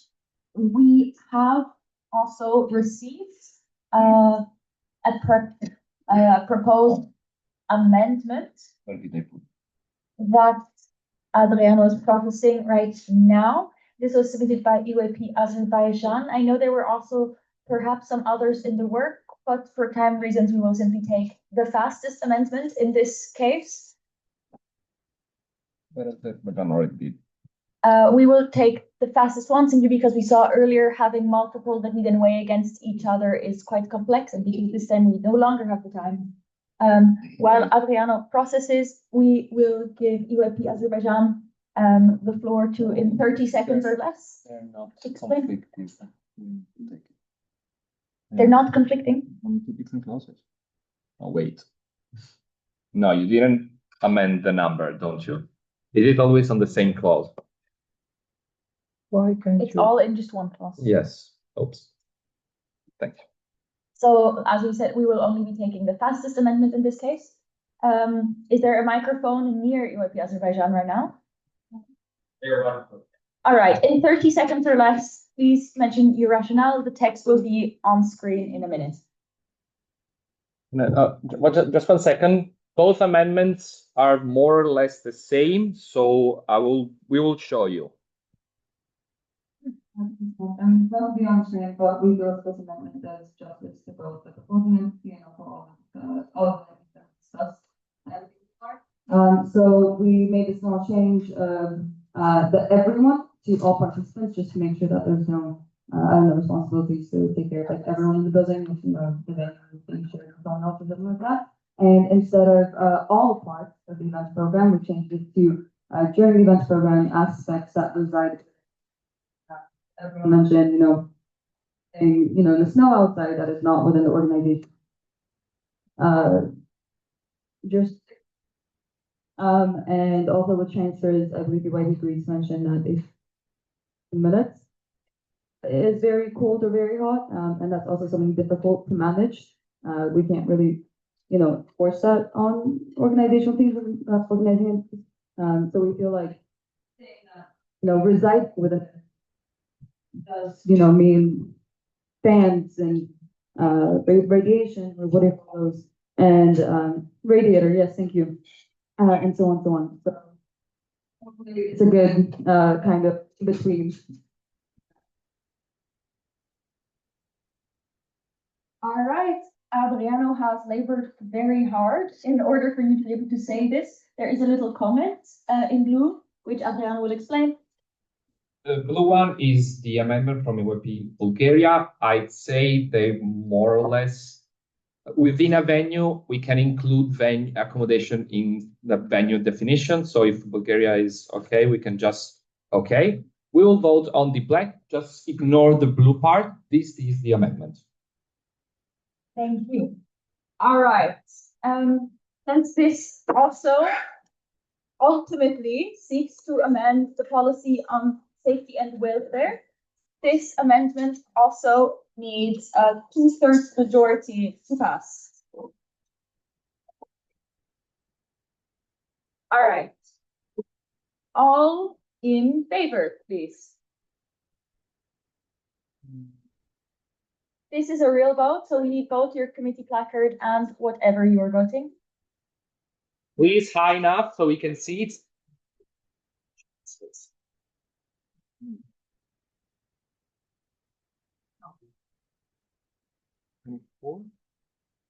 Yes. All right, now everyone down and all abstaining. Okay. And also Greece. Okay. Thank you. And all against. Yes.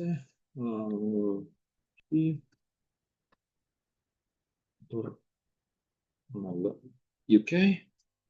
Okay. Was it 25 in favor? 24 in favor, 2 abstentions, 5 against. Your amendment is adopted. Okay. In that case, the amendment has reached the 2/3 majority and it has been adopted. Thank you so much. All right, and now to vote whether or not this should be added to the policy on safety and welfare, we will vote again on the new amended version of the clause. All right, this is also a real vote, which needs the qualified majority of 2/3. May I see all in favor, please? Please. All in favor. All in favor. I don't want to see anything other than green or just like arms down.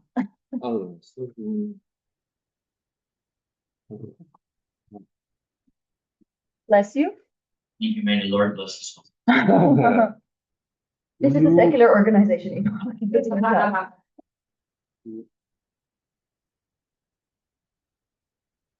Okay. Hold on. Let's find well trans yeah, you. Okay, thank you. All right, now all abstaining.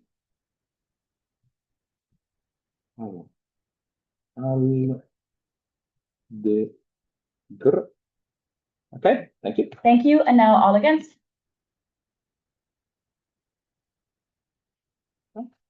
Okay.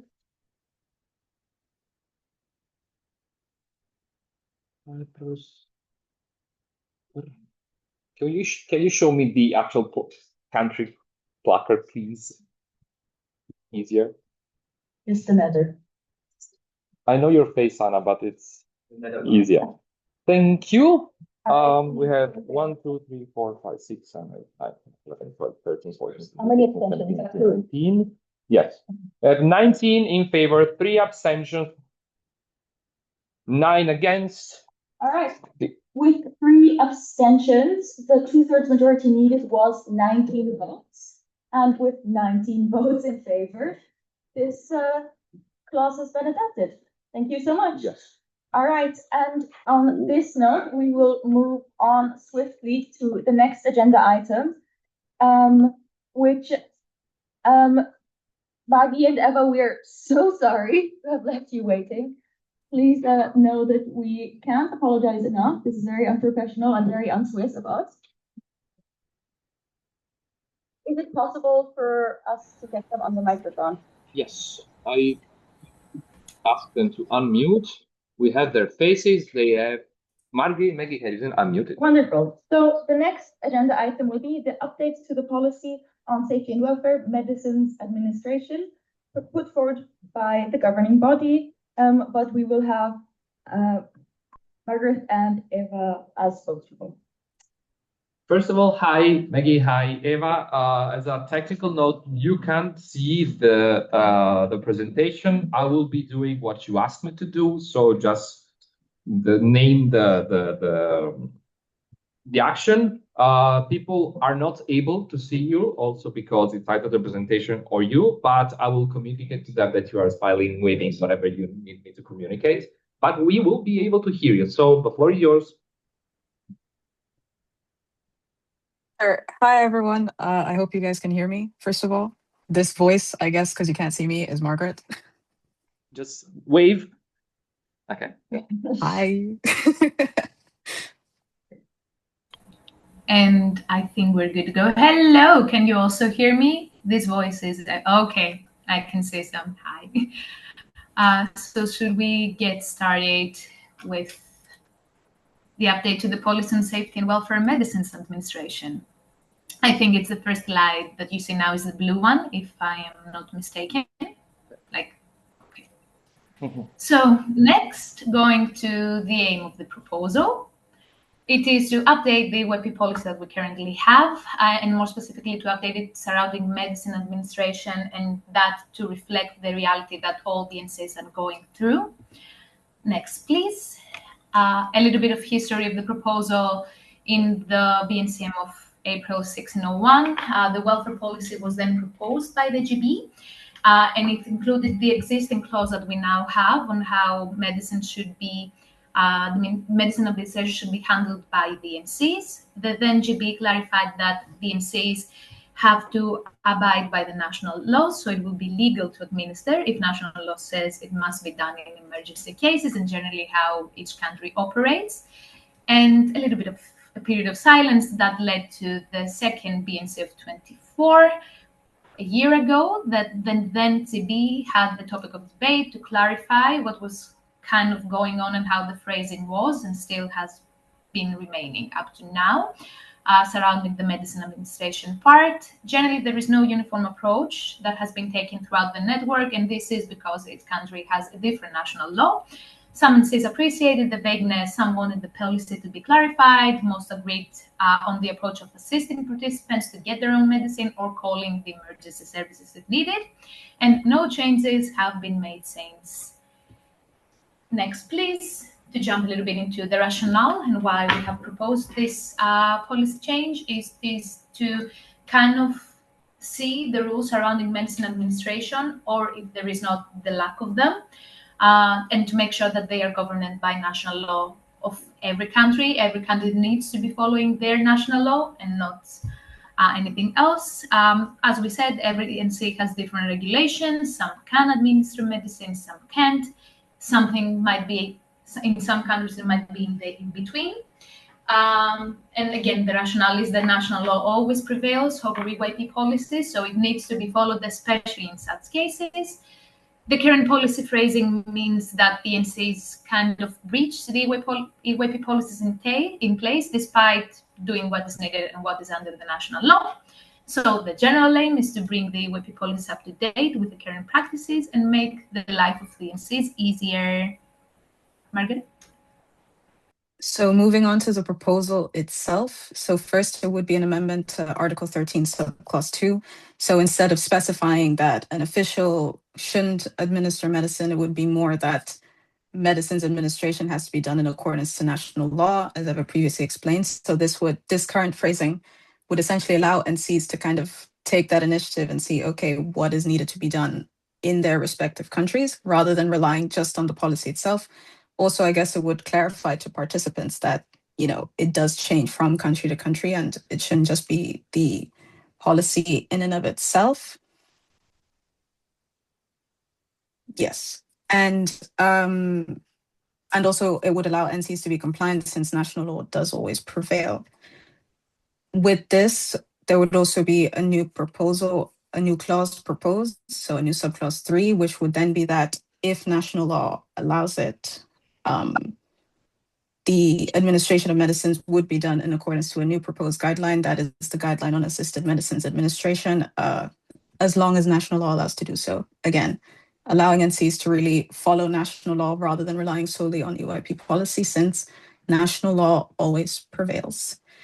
In terms of the intended outcome, it's so that EYP policies obviously reflect practices around medicines admin, and to encourage NCs to also check their national laws.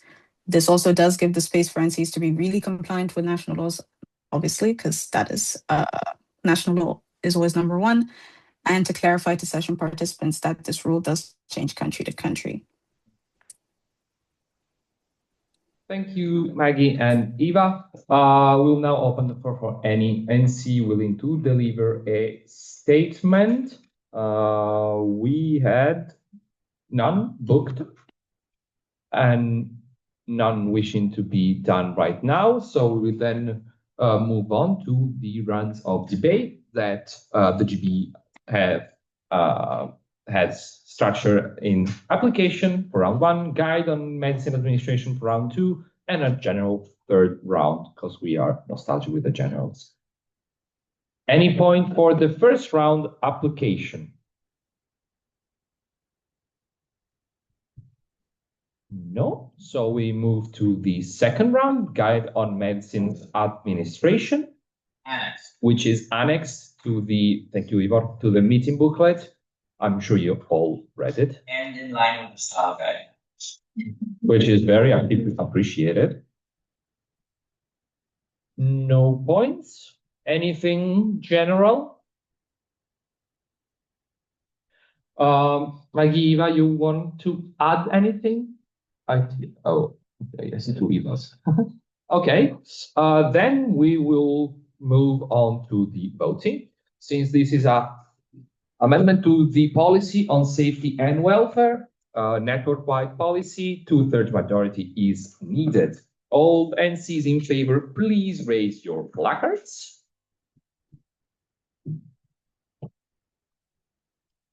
I see a lot of green. All NCs against? Any? Sorry? Thank you. Okay, and thank you. And any abstention? Ukraine. Yes, with 29 in favor, 1 abstention, 1 absent, the proposal has passed. And we now move to the second update to the policy on safety and welfare by Maggie and Eva, update regarding enhancing definitions. Okie dokie. So just before starting, there is a trigger warning for this proposal that it does discuss abuse and its definition. Just a little pause for everyone in case you have to get yourself situated accordingly. So the aim of this proposal is to expand upon the definition of abuse and define what is considered inappropriate behavior into the policy on safety and welfare. In terms of the history, kind of as similar to the previous proposal, so the then policy it used to be called like child protection policy, and then it was renamed. And then with that renaming came an expansion into the definition and basically made the entire proposal not applicable to just like when you're dealing with children, but also obviously to all participants, adults and kids alike. The definition of abuse was added into this, and it expanded to include like a drastic or significant change in participants' behavior. And then in the BNCM 1802, the policy on safeguarding safety and dignity, which also incidentally no longer exists by name, was introduced by the GB, and the definition of abuse was first proposed here. So beforehand, there was kind of a definition only for kids. 1802, GB amended it, and now it applies to everybody. And this definition hasn't been changed since, though obviously to note, because there was a bit of a name change here in the online vote 2502, policy on safeguarding safety and dignity, welfare policy merged into one to then now make the policy on safety and welfare. And to be noted as well that the definition and no other clause was changed during this merge.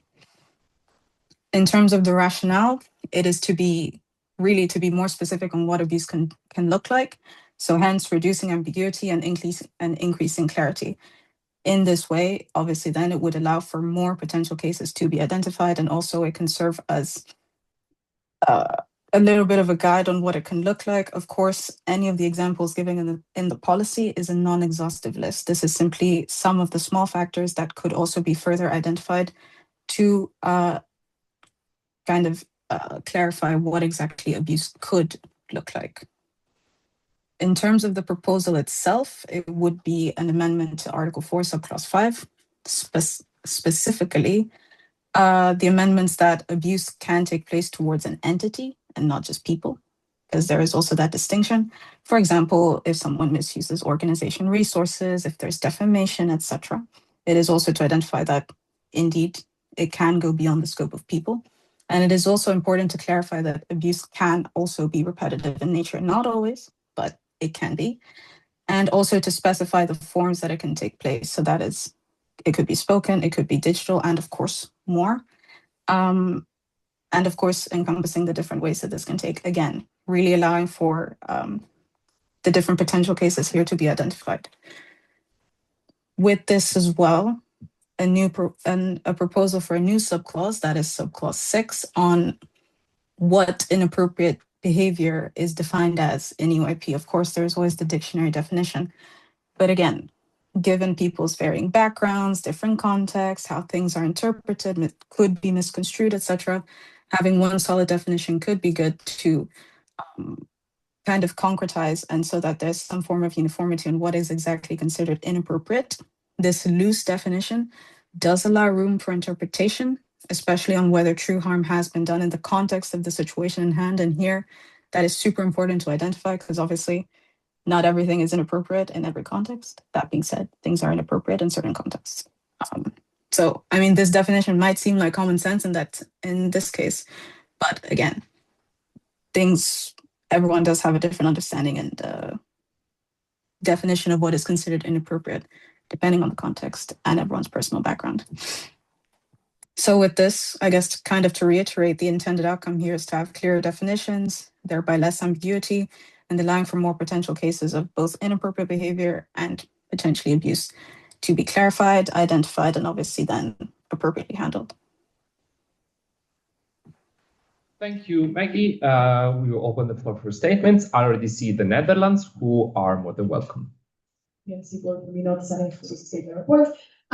Yes, first of all, thank you so much to the GB Associates and SAFE team for the work on this proposal. I do agree that normative definitions can be quite useful in bridging the gap between the policy and the implementation, making sure it's consistent.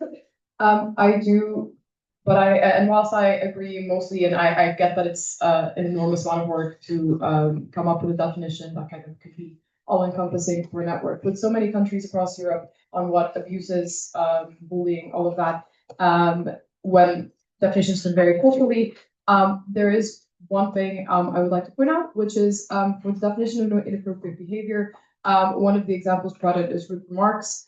And I do get where this is getting at, and I think mostly it doesn't mean like when people are unintentionally forget to say please and thank you, although that's very nice thing to do. However, I do have concerns about the way this could be implemented, because if the objective here is to have like a less open, like less subjective definition for which policy implementation can happen and enforcement. I think the concept of rudeness, especially in comparison to a lot of other concepts in this policy, is particularly culturally relative. What I, as a Portuguese person who has been living in the Netherlands for 3 years, think is rude is going to differ. From what probably someone from Fairytopia, like just not name a country, thinks is rude. And so. Mostly, that makes me a bit concerned in terms of I wouldn't like to see a situation where someone said something and it wasn't necessarily intended to be rude, but it came off as such, and because of cultural, because the SAFE team inevitably cannot have a person from each country in the network, and even if it did, it would be. It is enforced in a way that doesn't really fully take into account the cultural aspects. Thank you. Thank you, Joachim, the Netherlands. Any other NCs? No. Maggie, Eva, you have the chance to respond to the statement if you wish.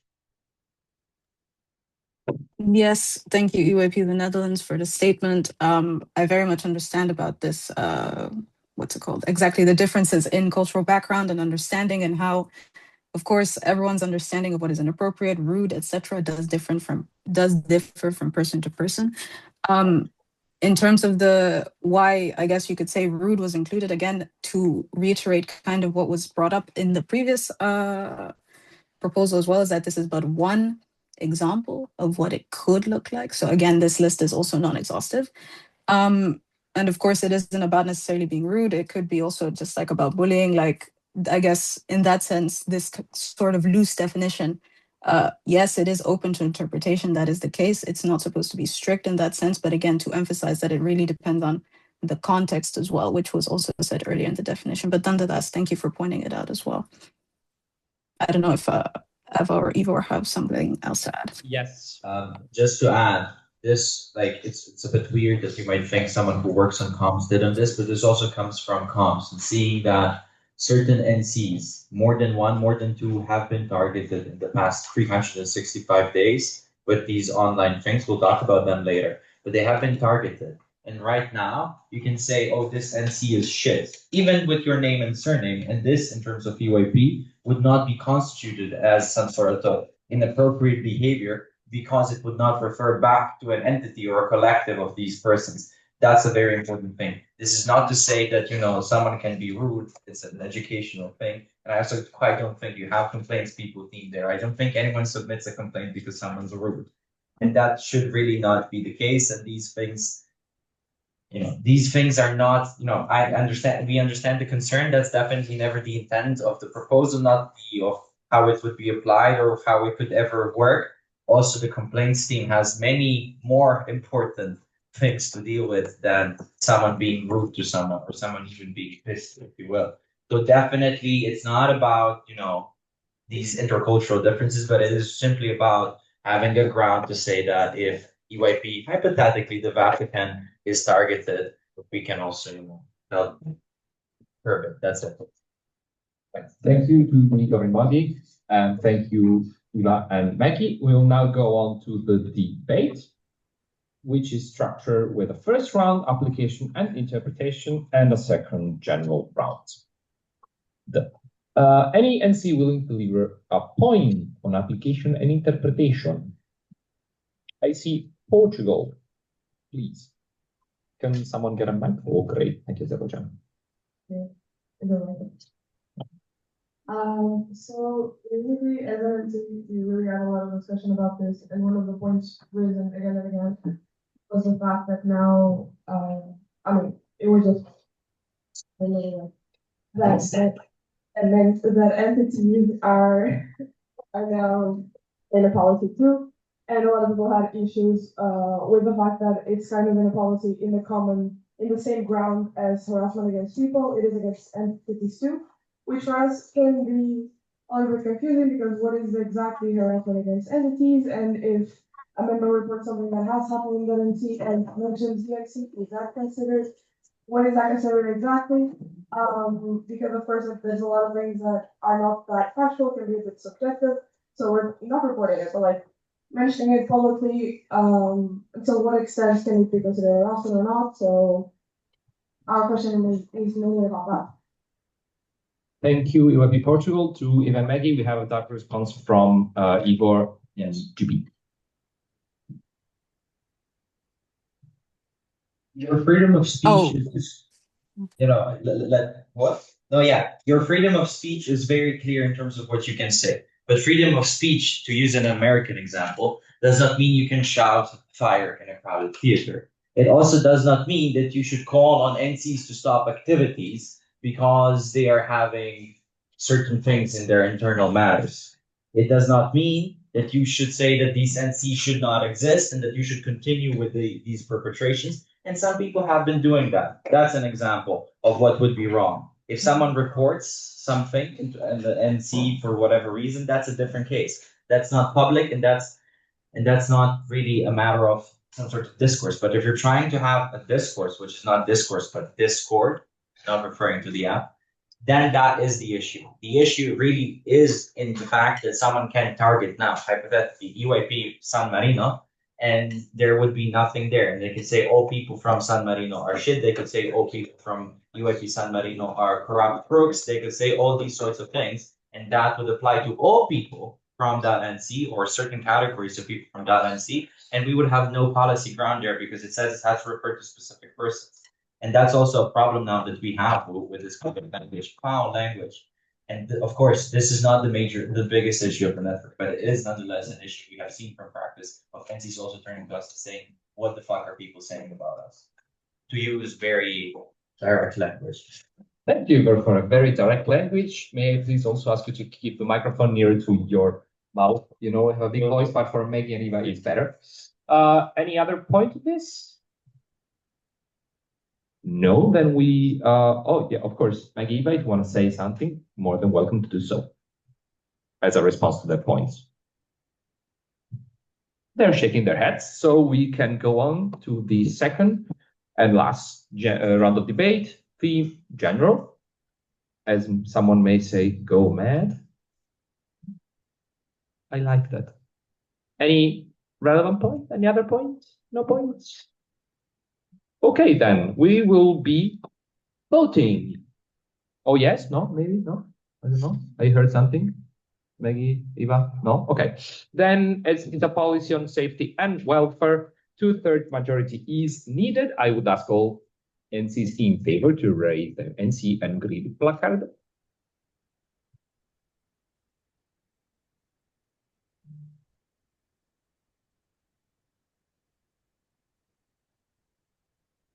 Any NC wishing to abstain? Or to go in Cyprus? Any NC against? Okay. I'd say the proposal has passed. We will now be going to a break, but before we do that, we would just notify you that we got a formal request by UAP the Netherlands about their topic of debate and policy proposal yesterday to create a working group. UAP the Netherlands has sent everything. Rita, if you want 30 seconds to explain. Yes.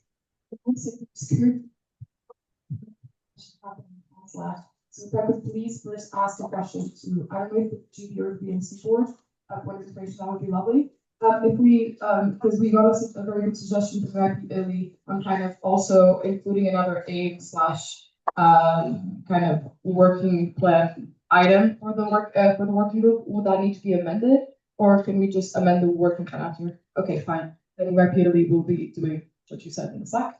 So basically, based on everyone's input yesterday, we decided it would be a good idea to take the AI discussion further, also observing the direction that most NCs wanted or seem to want for the regulation of AI, which is not banning, but rather promoting education and also regulating the way it's used without fully banning it. And so you have their lovely working plan on what we would like to do in order to kind of get the discussion going and hopefully in a year's time approve either guidelines or policy, depending on NC preference, because it's all about consulting with NCs at the moment, to regulate the use of AI in the network. It's a bit of a long time, but it's needed, unfortunately. So we do what we do. And yes, I will not be going very in depth because we don't have time, but you can find the entire proposal on Slack and also there. So if you have any questions. Thank you, EYP, the Netherlands. As a reminder, when talking about working groups, where is it? Okay, you have sent a formal request. We will then circulate to the network if approved. Oh, let's first vote. Formal request for a working group. We will ask all NCs in favor of the creation of a working group to raise their placards.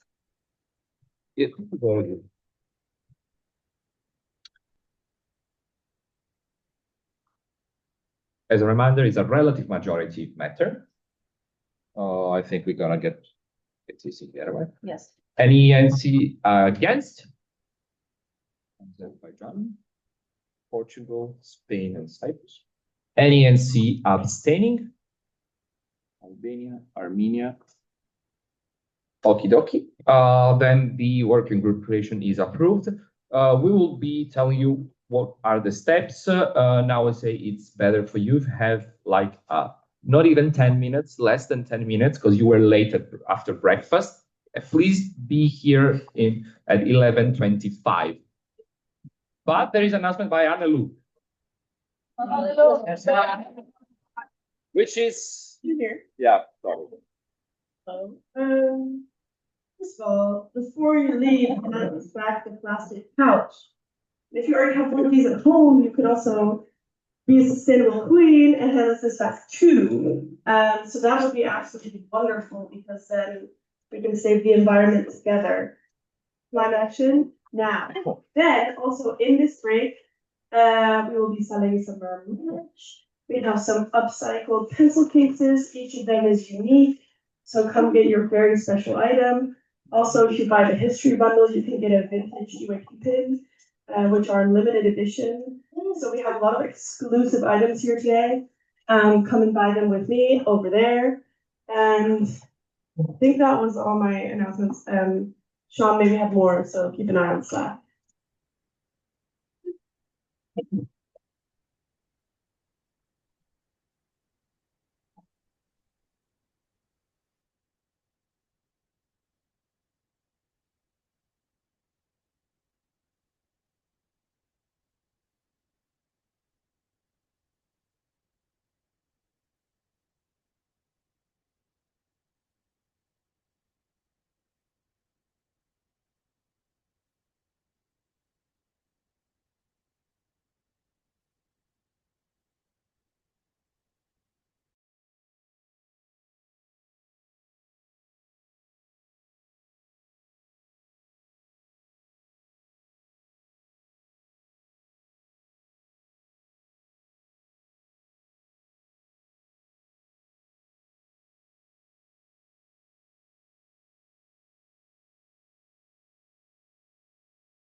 We can get started.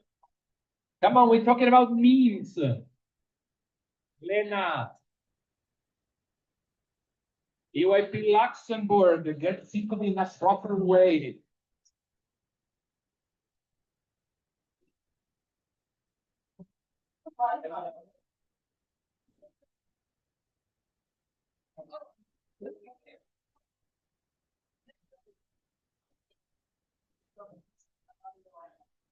Please.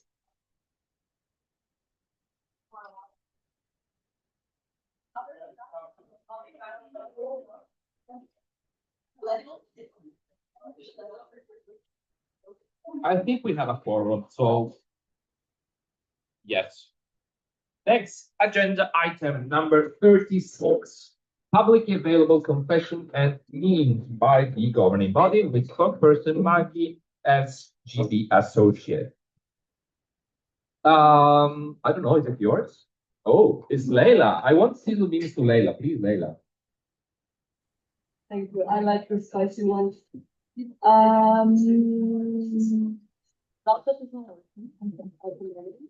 So I will read. First, before reading out the statement of debate, a reminder to keep this civil and constructive. We know a lot of people have strong opinions on this. A lot of anecdotes that have no place here. We are talking about how to deal with the issue. We're not here to name and shame. We're not here to get defensive or to attack anyone. So please keep that in mind. And moving on to the statement of debate. We all like to have a good laugh and enjoy a good joke, especially when it relates to what we know best. However, there is a fine line between funny and harmful. When these jokes fundamentally criticize UAP's culture members, and entities comprising it, to what extent do the means fully justify the end? How can we better safeguard the UAP digital space? And with criticism potentially turning into bullying, how do we balance safety with our freedom? Now on to the proposing entity.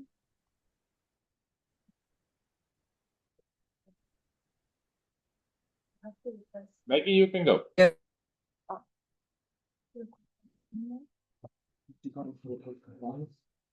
Okay. We can hear. Question. Here, internet start something is instable. I get it. Oh. I think you can go now. Okay, great. So yeah, I mean, just as the BNC rightfully reiterated, just as a small disclaimer to please keep it constructive and obviously civil, and there is no ulterior motive to the discussion of these matters. It is just a discussion. They're all pre-ACs and problematic, if anything, and give their insight into the current state of these matters and its roots. It is not supposed to be, and it is not meant to be, a naming and shaming exercise. Quite the opposite. And as always, I guess for the last time, please, let's stay respectful and polite, as always. So, for the statement of debate, we all love a good joke, I hope. The funsies, as some may say. But there is a fine line between We what read is it, Maggie. exactly funsies and what is harmful. We read it. I don't think you heard it, but we already read it. Ah, cool. History. Which slide are we on, just for context? History. History, cool. Great.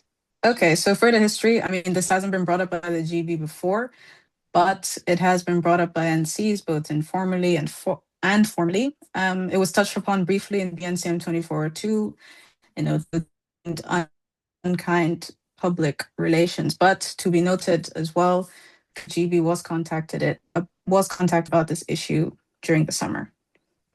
In terms of the rationale, there are really three main problems here. Being about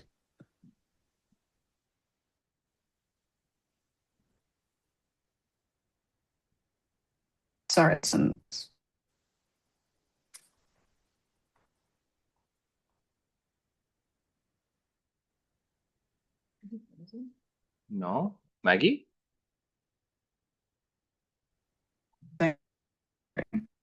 To carry on with the rationale, so problem number 1. Yes. What's the issue? I have no idea. Is it the left? Is I it the also- No, everything is working. It seems to the videos.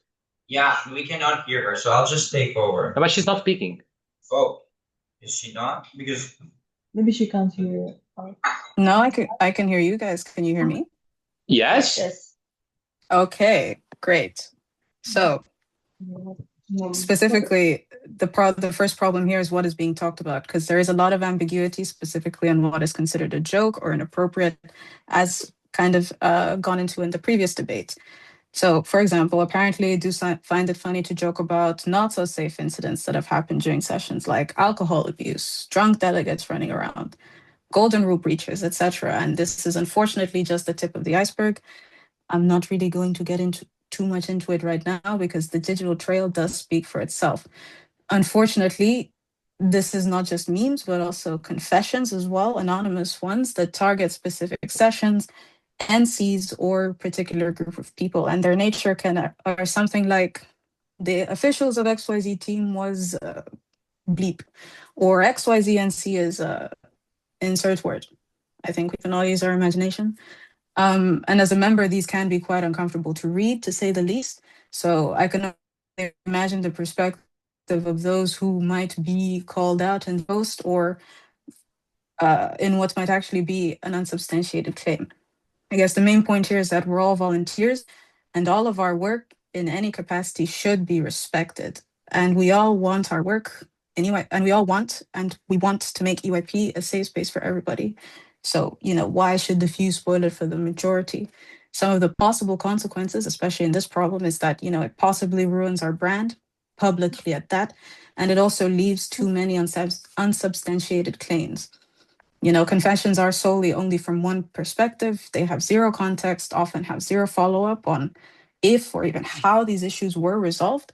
And, the unanswered questions themselves might be valid, but having them promoted in public domain does leave the network unable to react or even improve in some cases. So, this in turn does unfortunately terribly fuel culture. And this does feed into the next problem, which is problem number 2, that is negative impressions on external partners and a spoiled digital footprint.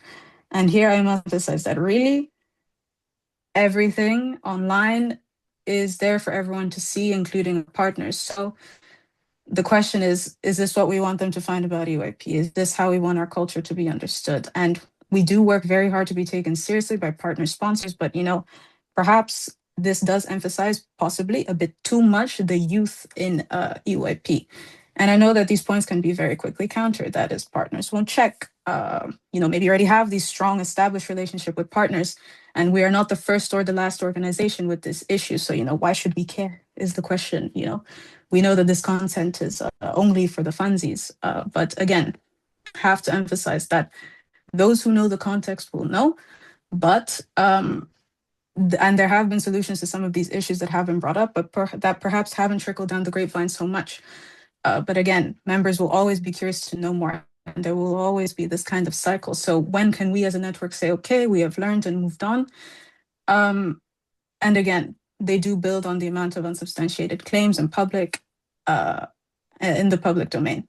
So yet again, airing out dirty laundry. So sure, we can say, yeah, let's ignore it. But when we have, the same kind of recurring issues, which date back even as early as 2017, now we're going to be going into like 10 years of revolving around the same topic, which are not exactly being addressed. I guess the question is, will partners ignore that if they do their due diligence? Problem number 3, limited resources. That is many of the problems, and there are also many potential solutions. Sadly, unfortunately, not so much capacity to do a lot. It is very hard to reason with page admins, though sometimes successful, and rules are only as good as they're enforced. And very important to emphasize here that the GB doesn't want to restrict freedom of expression, of speech, or of artistic expression. Rather, to the best of its ability, want to take a preventative rather than reactive approach to this.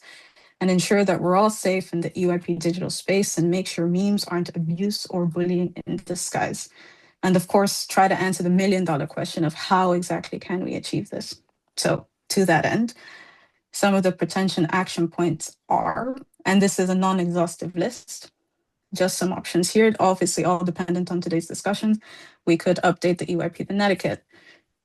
We could make a database of existing memes/confession pages. We could also clarify Article 4, Subclause 5 of the Charter, which does clarify on the right to use the name EYP, just for those that don't have the Charter open right in front of them. And of course, if we're also okay with the current state of affairs, we can also do nothing. That's an option as well. So before launching into the statements or to the round of debates, just a quick reminder of the overview of the problems, that is inappropriate online behavior, negative impressions on sponsors, and the digital footprint, and limited resources. Thank you, Margie. So before launching into the statement, a reminder, since the spokesperson is online, pay extra attention to using the mic correctly and or shout, meaning direct the mic to this little thingy here. And apparently it works better if you like drinking the mic. Drink the mic. Thank you. So we already had 3 statements by EYP Switzerland, Finland, and Italy. Do we still have, yes, all 3? So can we take more? No, not really. You can make a point later then. So it would be Italy, Switzerland, and Finland. You're recognized for your statements. Do you have a mic? And we Can we get one? Mike? Poland, do you have a mic? Yes, you do. You are hoarding. So here, this is clearly a really serious and completely complex discussion. And also, it builds upon what had previously been discussed in last BNC meeting, but also like there was a thread by Nikita from the IO in November in the Discord channel, the comms channel on Discord server of the EYP. That was not precisely on EYP memes and confessions pages, but more on the funny side of the EYP network official channels. And so I guess it also that thread is really important to add context to this proposal. In our opinion, like we don't really have a say on what random people post or say on Instagram pages, and like so we cannot, for example, establish guidelines or policies because they're not gonna be followed, obviously, by those people. And I also very personally don't see the point of like being that, I don't know, like trying to control that so much because we really can't. So actions that we should take and can take are, for example, kindly ask those pages to declare in their bio that they're not affiliated or represented in the official position of EYP on basically anything, which is already done, and they also state in like most of the times. And then also encourage them to remain compliant with broader Instagram or other platform community policies, which already forbid them to post personal or sensitive information about people involved in conversation if they post screenshots of such conversations, or phone numbers or things or whatever, or like other elements that could identify the people involved. And lastly, we should try as much as possible to take their content as for what they are, so just meme content, and also try to take out of that points of improvement for our side, because most of the times that like what they say is not totally false. They have some points, and so we should try to better improve our network so that memes are not against us, but yeah, we do whatever we can to avoid such criticism. Okay. Yeah, just to build on what you've said, I think we kind of agree with everything that UIP says, and I'd like to just add on to that really these criticisms, that a lot of the criticisms that on UIP are important to have, such as, for example, ghosting applicants. We really shouldn't be doing this as a network. I personally have also ghosted applicants before, and I apologize for that. But it's really important that people have, first of all, a forum to complain about this a little bit, but also that we pay attention a little bit to what these forums are saying, instead of addressing these accounts, we need to be addressing the issues that people are complaining about in the first place. And for some things, obviously, there's a big issue about some of these claims just not being true, which is an issue. But if these claims aren't true, then that's defamation and that's illegal anyway. So we can pretty easily request that these things are being taken down because they're unsubstantiated claims and they're not legal. I think there's also a discussion to be had. We talked yesterday about media output and what our external communication objectives are. And I think also to shape these criticisms further, we could encourage criticisms of UIP network, of like specific NCs, of the way sessions function, the way selection panels function, as part of media projects, as part of media output. We can request that these are kind of done in a more journalistic fashion and done kind of in a more formal manner to ensure that UIP is, yeah.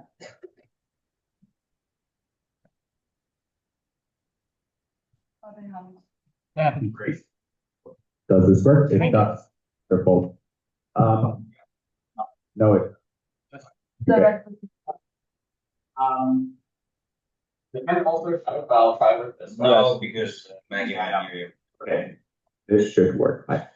Anyway, I firstly want to thank the GB for bringing this up, especially since EYP Finland, I feel, is one of the NCs that is a lot of the time most directly affected, and our officials as well are the ones that are most directly affected by, in some cases, what I would call abuse on these pages.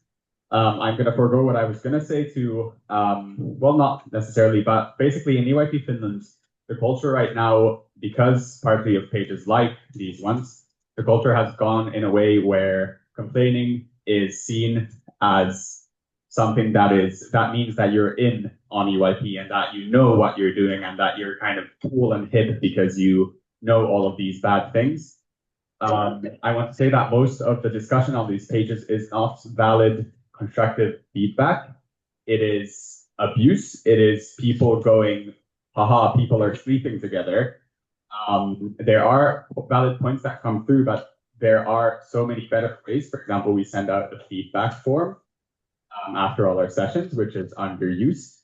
And yes, I think we cannot use these platforms as a way to take on feedback because first off, it amplifies itself and things get worse, but also because it is just quite simply, it is rude to our officials and we as NCs should be taking the sides of our officials.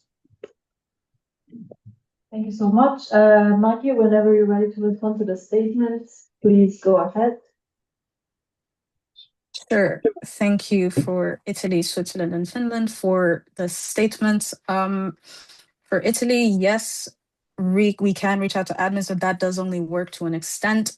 We do know this from experience. It has been tried.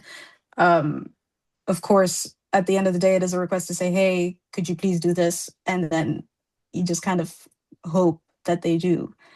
So there really is a limit to that degree as to what things can be done there. And so regardless, sensitive information gossip does still happen. And yes, we do agree that inevitably these kind of things cannot be avoided as a general. To that end, it does kind of feed in that we do want to take, again, to emphasize here, a rather proactive rather than a reactive approach. But that being said, yes, Switzerland, these accounts should only be addressed after the issues have been made. But again, to kind of reiterate there, these issues can only be addressed once they happened. And it is kind of a form of online complaints, which, as Finland already said, we do have the feedback forms and there are the proper ways to do this. So in what ways really the feedback is supposed to be, this discussion is supposed to be constructive in terms of how could we kind of channel it into these correct directions and to kind of, I don't know really if prevent is the right way to say, but work together in terms of what we can do to essentially prevent the abuse and any potential harassment from taking place online, which of course is not ideal. It does harm participants and it can harm members of the network. So thank you once again. Thank you so much. We'll now be moving to debate. So the proposing entity puts forward the like 4 rounds of debate for timing purposes. We will be able to have 3, which should be plenty. So we have already a lot of points. For now, I won't take the proposing entities of the statement. Okay, we got it. Slovenia, UK, and Ukraine for now.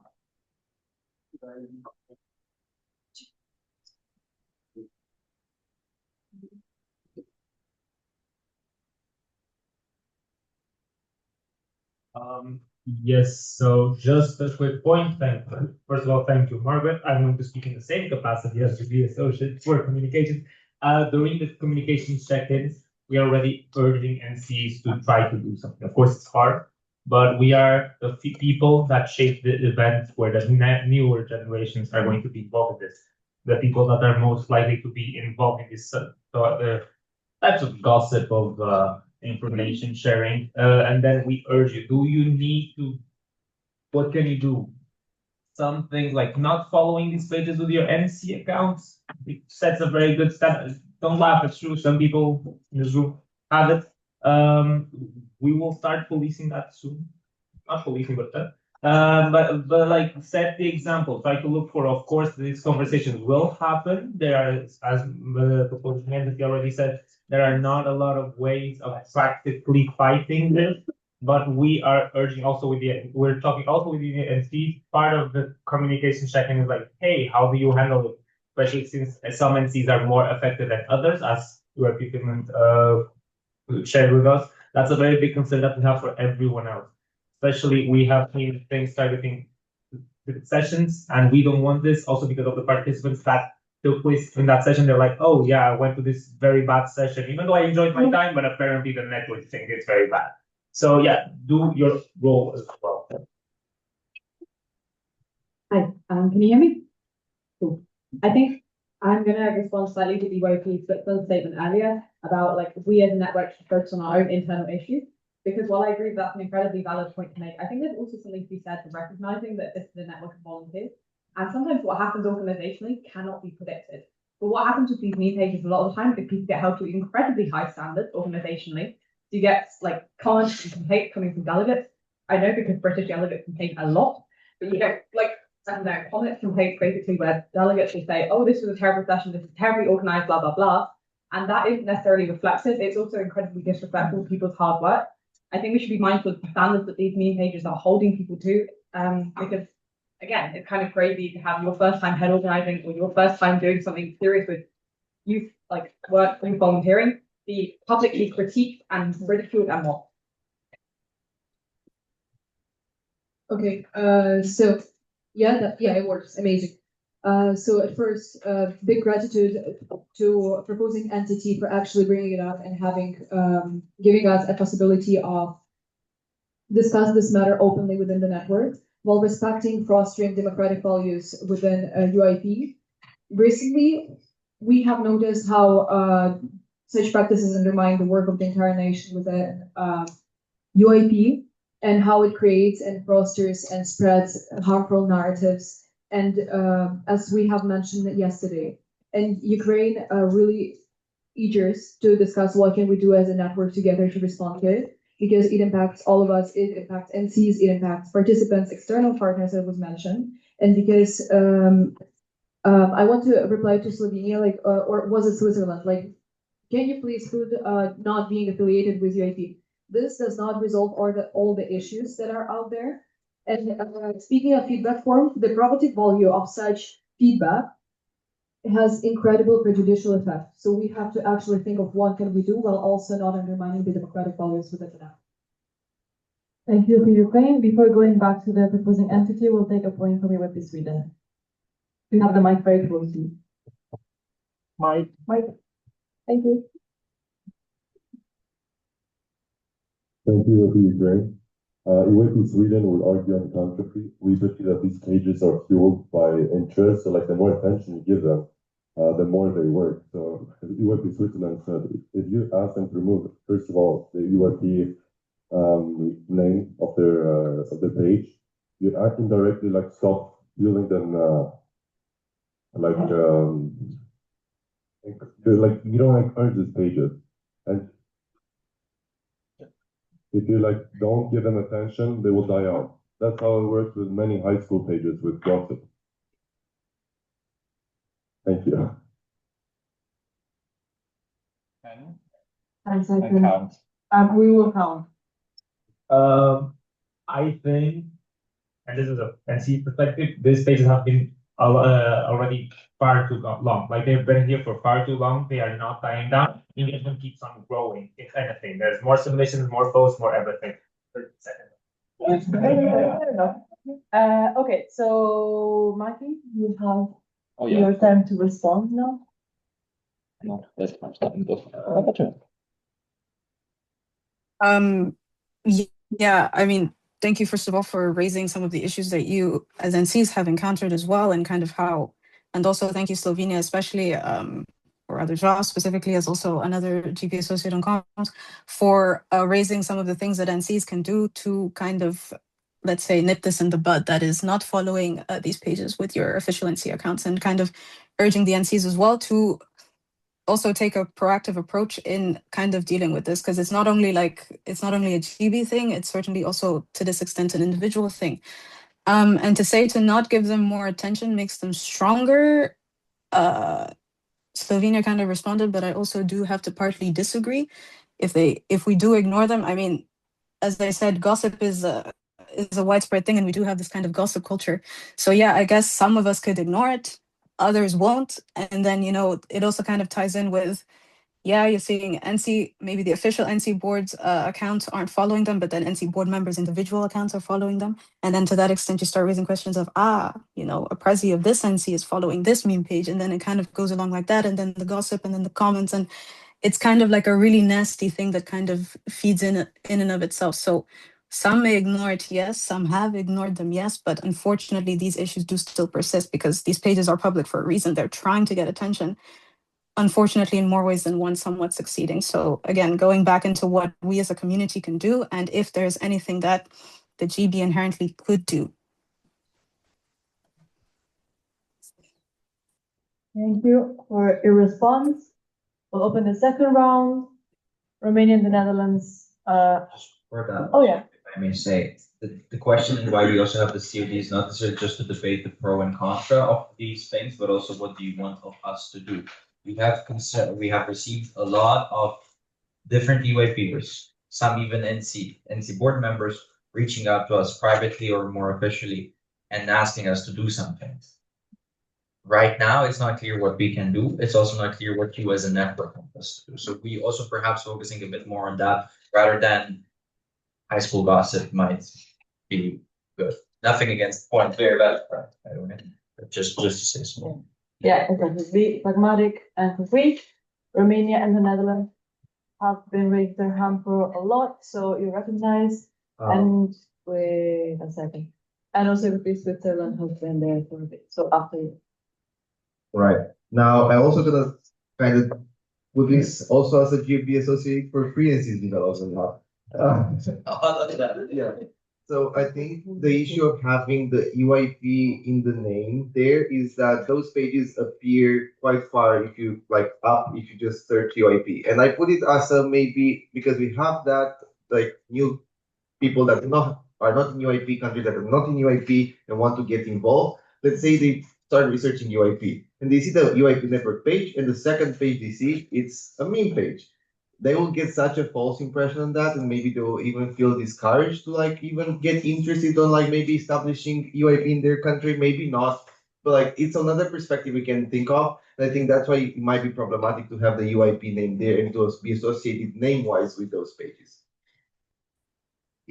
Wait a second, we have a direct response from Azerbaijan. Do you have a mic close by? Yes, you do. Nice. Thank you so much. Fully agreed. It's not only the UIP in the name that does a lot of harm, but also one of the most, if not the most notorious sort of internet page there is has directly hate in its tag, whatever you call it, username. And so when you go on UIP, instead of finding UIP Finland, UIP Italy, UIP anything like that, the first thing you see is UIP hate. And while some of the content is pretty funny, most of it is not. So that in itself, from the very, very beginning, before even looking at any of the posts, does have a lot of harm in its nature. So Okay, thank you very much. Pivoting the conversation a bit towards solutions. Something that I've heard about in the past, and hopefully someone here can confirm that for me, is that either the GB or the IO or some entity was successful in kind of sending a cease and desist to a parody page of the EYP. I was wondering if that would be possible on a larger scale, because I do know that, for example, parody is often protected under like the fair use thing. I don't know if in Europe that's the case. Yeah, particularly yeah. So, which yeah, to an extent, which makes the situation a bit more complicated, I'm guessing. Well, I don't want to imply that we should do like anti-legal threats, but at least maybe we'll scare them off a little bit. I would be scared if I got a cease and desist, but yeah. You should have a mic, yeah. Yeah, also want to propose a couple of solutions. I think the real solution here is outside of social media. Like we can talk to these pages, but the real issue is that I think UIP Switzerland definitely has like some of our members have definitely contributed to some of these pages. But I don't see it that often, and I don't see many mentions of UIP Switzerland, and I think the reason for that is either people are not chronically online, but I think I would like to hope that it is because we like to engage our members in person with a lot of feedback. We talk to them a lot about what's going on. We like someone was like, this is the reason why I brought this up about being ghosted by selection panels. I was like, I'm so sorry, like it does happen. Being on the NC is really hard. And I think just being open about these things can just kind of settle down some of these complaints. So there's also that kind of side of. Thank you. Lastly, we'll take a point from EYP Ireland and we'll go back to the proposing entity. Let's find her mic. It's coming. Without the mic. Stunning. I think that's something that also needs to be recognized is the people running the pages are one of us, and they're probably quite young and don't really understand the broader scale of what's going on here. Like very, very simply, I think as well, they don't understand that association with EYP affects not only like one NC, but the entire network. We lost $4,000 in funding last week because of one of these pages. I think what like the actual solution here is because they're one of us, they're young and maybe they don't understand, is having your conversations in your NCs, talk about it at your AGMs, try and educate people, explain these stories, explain how it affects them, and probably people might, think twice before putting our handle on an Instagram page. Very valid point. Time for the response.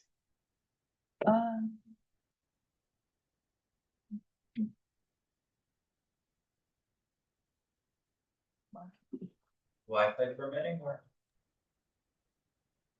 Trying to figure it But Yes.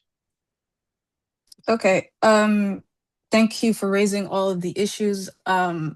Yes, indeed, having EYP in the name is an issue. Thank you, Romania, or I don't know, I guess Stefan is GB Associate for raising this as well. Indeed, it is easy to be affiliated with such of these pages, especially when searching up EYP, which is exactly why one of the potential action plan here is to also kind of see if there was a way that we could clarify that who exactly could use the EYP name. Of course, that then does kind of somewhat lead into an issue of, if EYP isn't in the name, then how do we kind of find these things? But I guess, that is one way to address a problem, as in from the external communications perspective. In terms of the cease and desist letter, yes, legal action could be an option. But again, also to emphasize that, let's say, one example, if say 100 meme pages pop up in one day, are we going to start sending cease and desist letters to every single one of them? There is also a limitation to the things that we could do as well in that sense, but indeed, for extreme cases, that could be an option as well. In terms of the funding being lost, that is very unfortunate. I'm very sorry that that happened. But again, to emphasize here that this is a very real problem that does affect some NCs. So yeah, we could try to ignore it, but in the end, there are some consequences, even if it's not to one NC or to one particular member or one group of peoples. Indeed, it does affect you could say all of us on a more global scale. And yes, I will be concluding like that. I don't know if Ivor has anything else to add. No. No. Adriana determined that. Yeah, no, thank you Ivor, for not having anything to add. Oh. We will reward the 4 entities that had their placard up during this entire time. So France, followed by Ukraine, followed by Italy, followed by Azerbaijan, and we'll wrap it up. So France, you can start. You have a mic next to. Oh.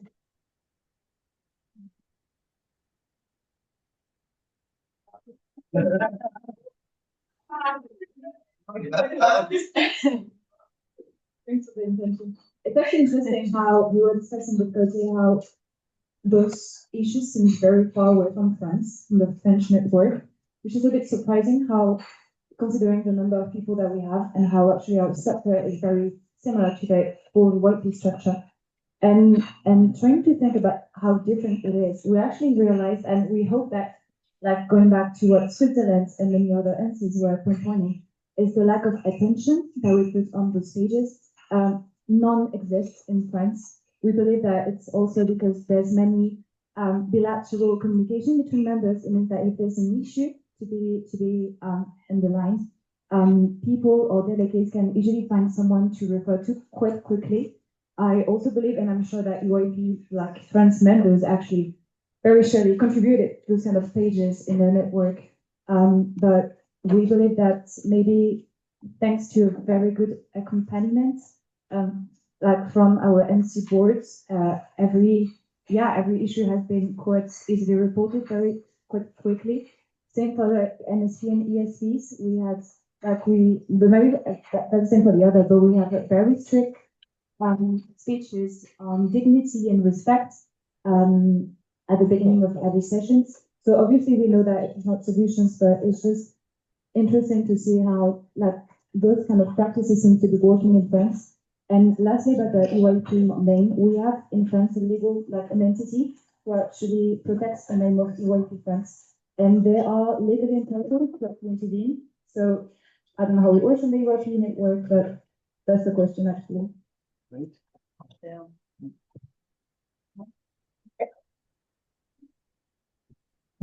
What is that? Use Slack. But also I see 3 direct responses. If any of you has a medal, you can have it. If not, we will not take any. Finland. Okay, Finland, you can have it. This is what you do with. Wonderful. Kind of as a response to that, and I'm sure what you mean is not, okay, anyway, is not that EYP Finland does not talk with our members, but we do. It cannot be, in our opinion, an issue of not listening or not being communicative with our members, our delegates, our officials. I think, well, first off, I think it's a question of who happens to follow these pages. I think we can all agree that it is not the entire network that participates. It's partly random chance if you get kind of shown these pages or not. But also, I mean, it is a cultural thing. It's a bunch of different reasons, but yes, we should communicate with our members, but I do not think that that resolves the issue. It has not for us. And I would like for it to not be implied that EYP Finland is being called out on these pages because we don't listen to our members. No medal, no direct response. We promised with Ukraine, right? Yeah. Yes. You may have a microphone. Okay, so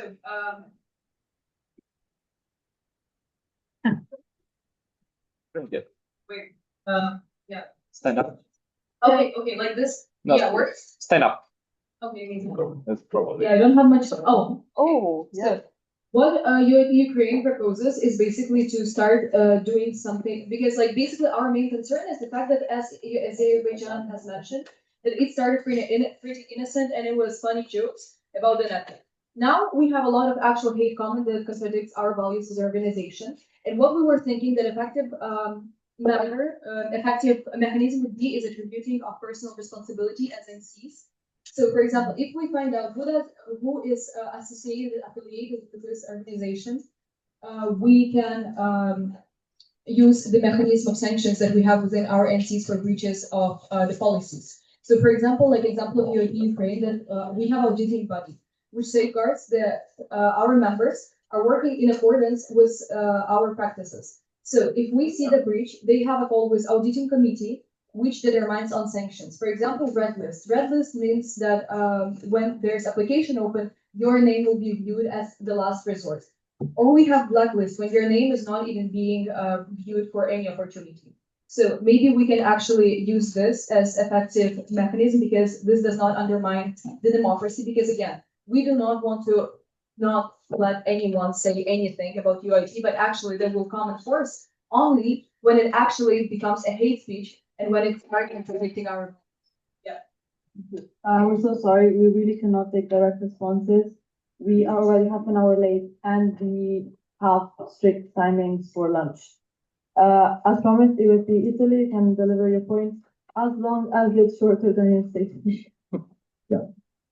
Like I very much agree with almost everything that has been said, but like the point here is we don't really have a say on those pages. So I will ask the GE and Margaret as an associate in particular.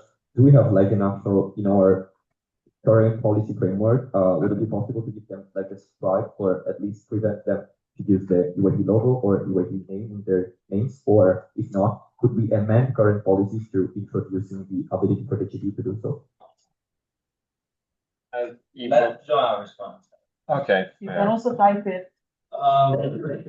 It's GB.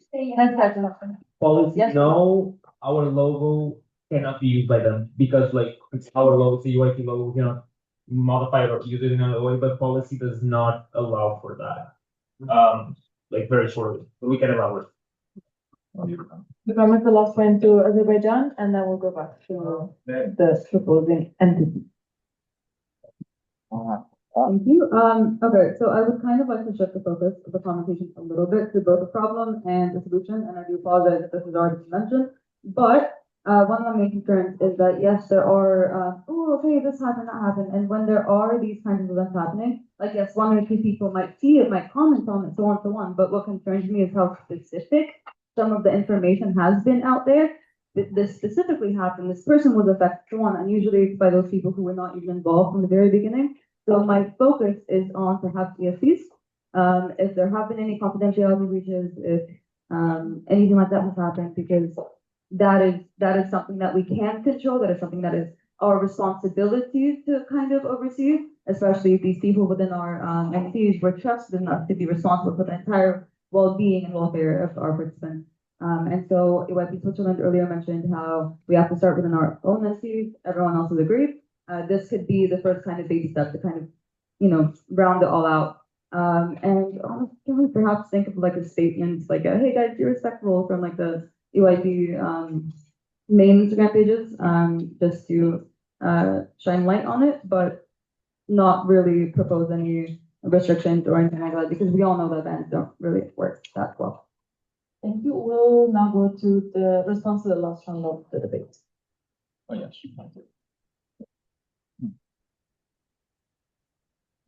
There's none from me.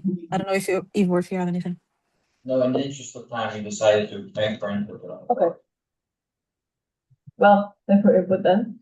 And we'll be moving to the formal request by the governing body for, is there an informal vote? I Yes. can't see very well. Yes, call for an informal vote, with 3 different statements to be voted on, so prepare your tracker. First statement. I think that questions are very clear, I think. Yeah, they are. So no need to, I think, explain. No. First statement, should the GB, within the scope of its capacities, attempt to reduce the publicly available confessions and memes that are deemed as crossing the line? Raise the placard, please. Quickly and nicely. And nicely. Yeah, Luxembourg is double. Okay. 1, 2. Okay, thank you. Luis was late, we can count. Yes. Okay.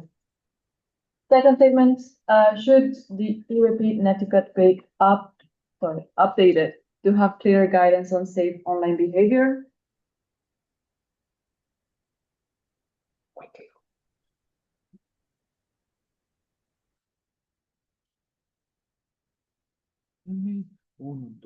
Yes, thank you. Okay.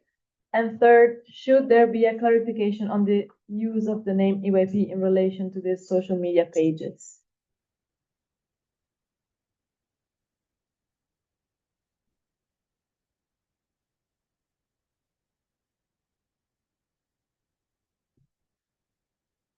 All counted? Yes. Okay, within the count, results will be put in the, Main almost unanimously for the both, all three, the informal vote. yeah, also to give an overview to Mark, even Yeah. like more than half of the room, most of this had a positive result, but we will be putting the specific numbers in the Slack. Moving on to Adriano. Also, can I thank Joao for always raising 3 placards and then deciding after raising the placards which color.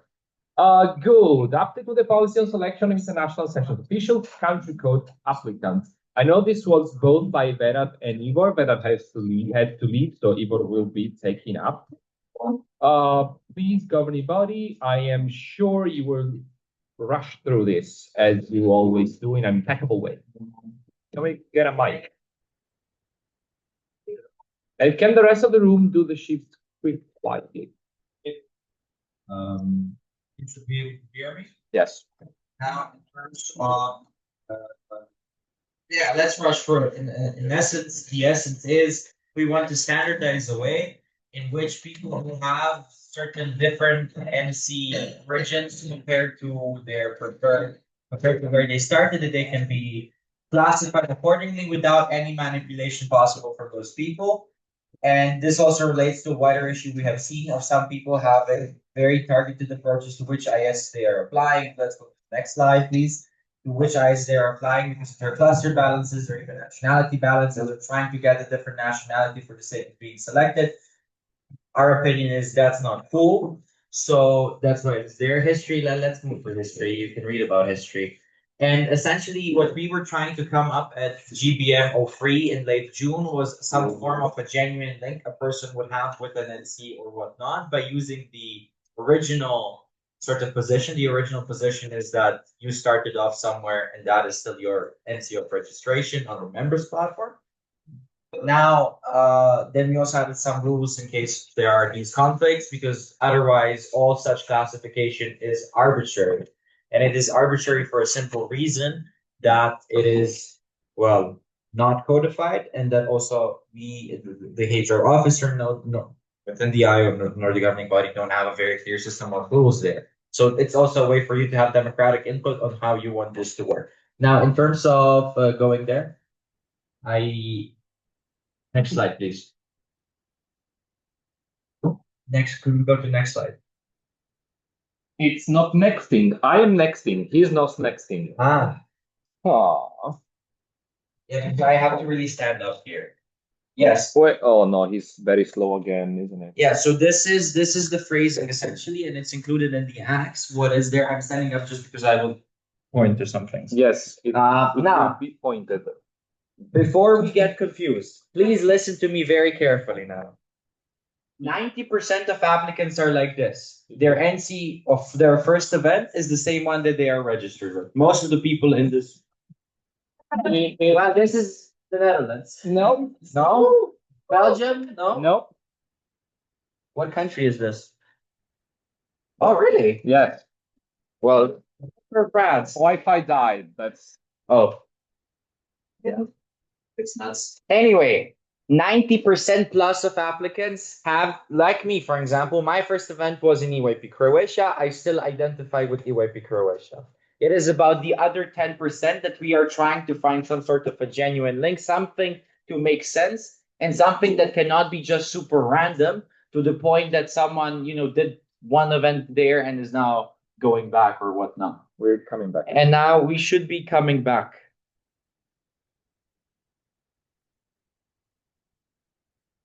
as issue.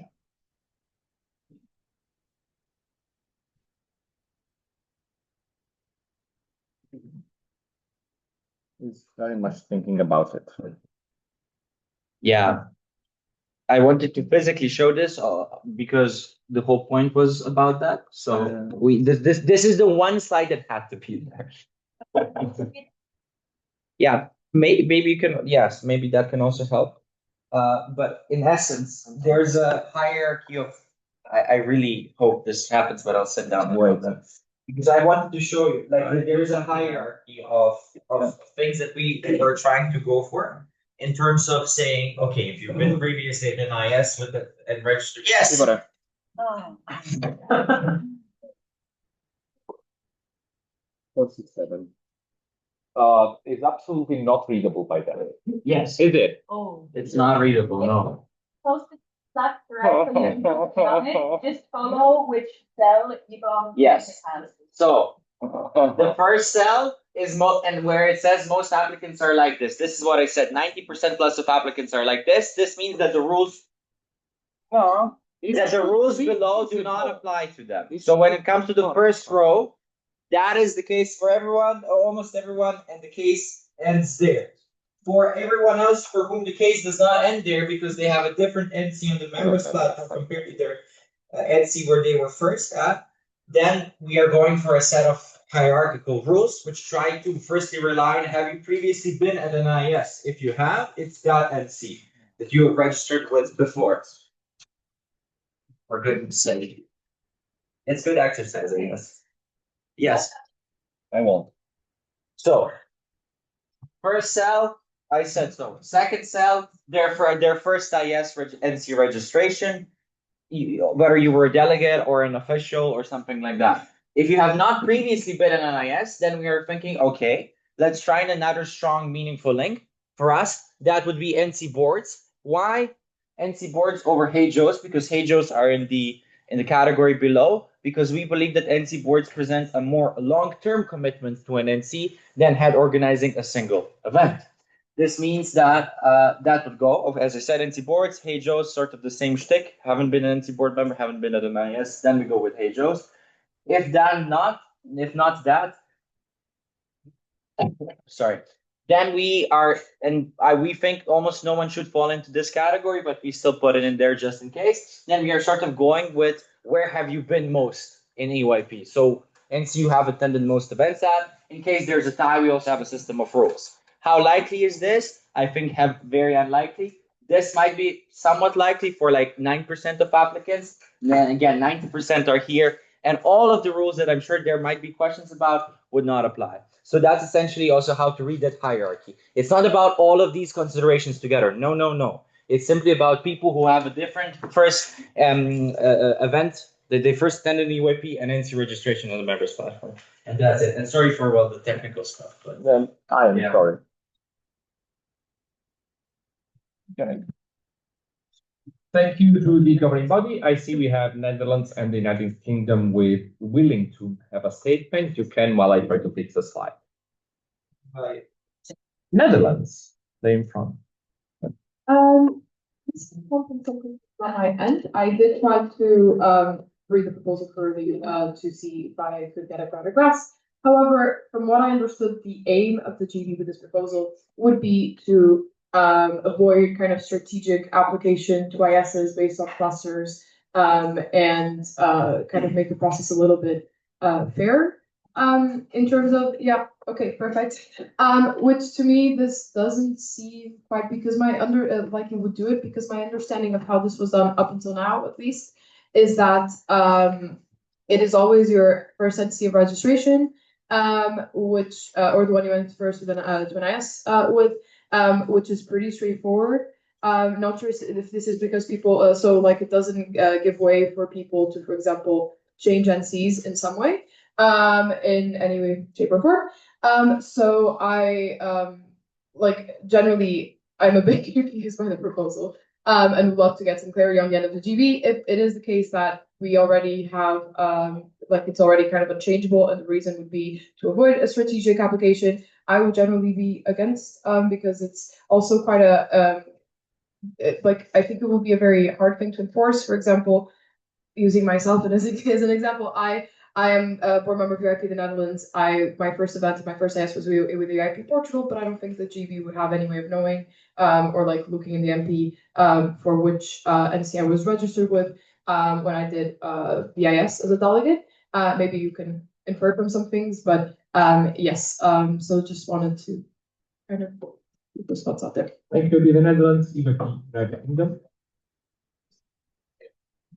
Yeah, this is sort of a question-ish and clarification, because I was trying to read through it, I'm not entirely sure how this particular situation would play out.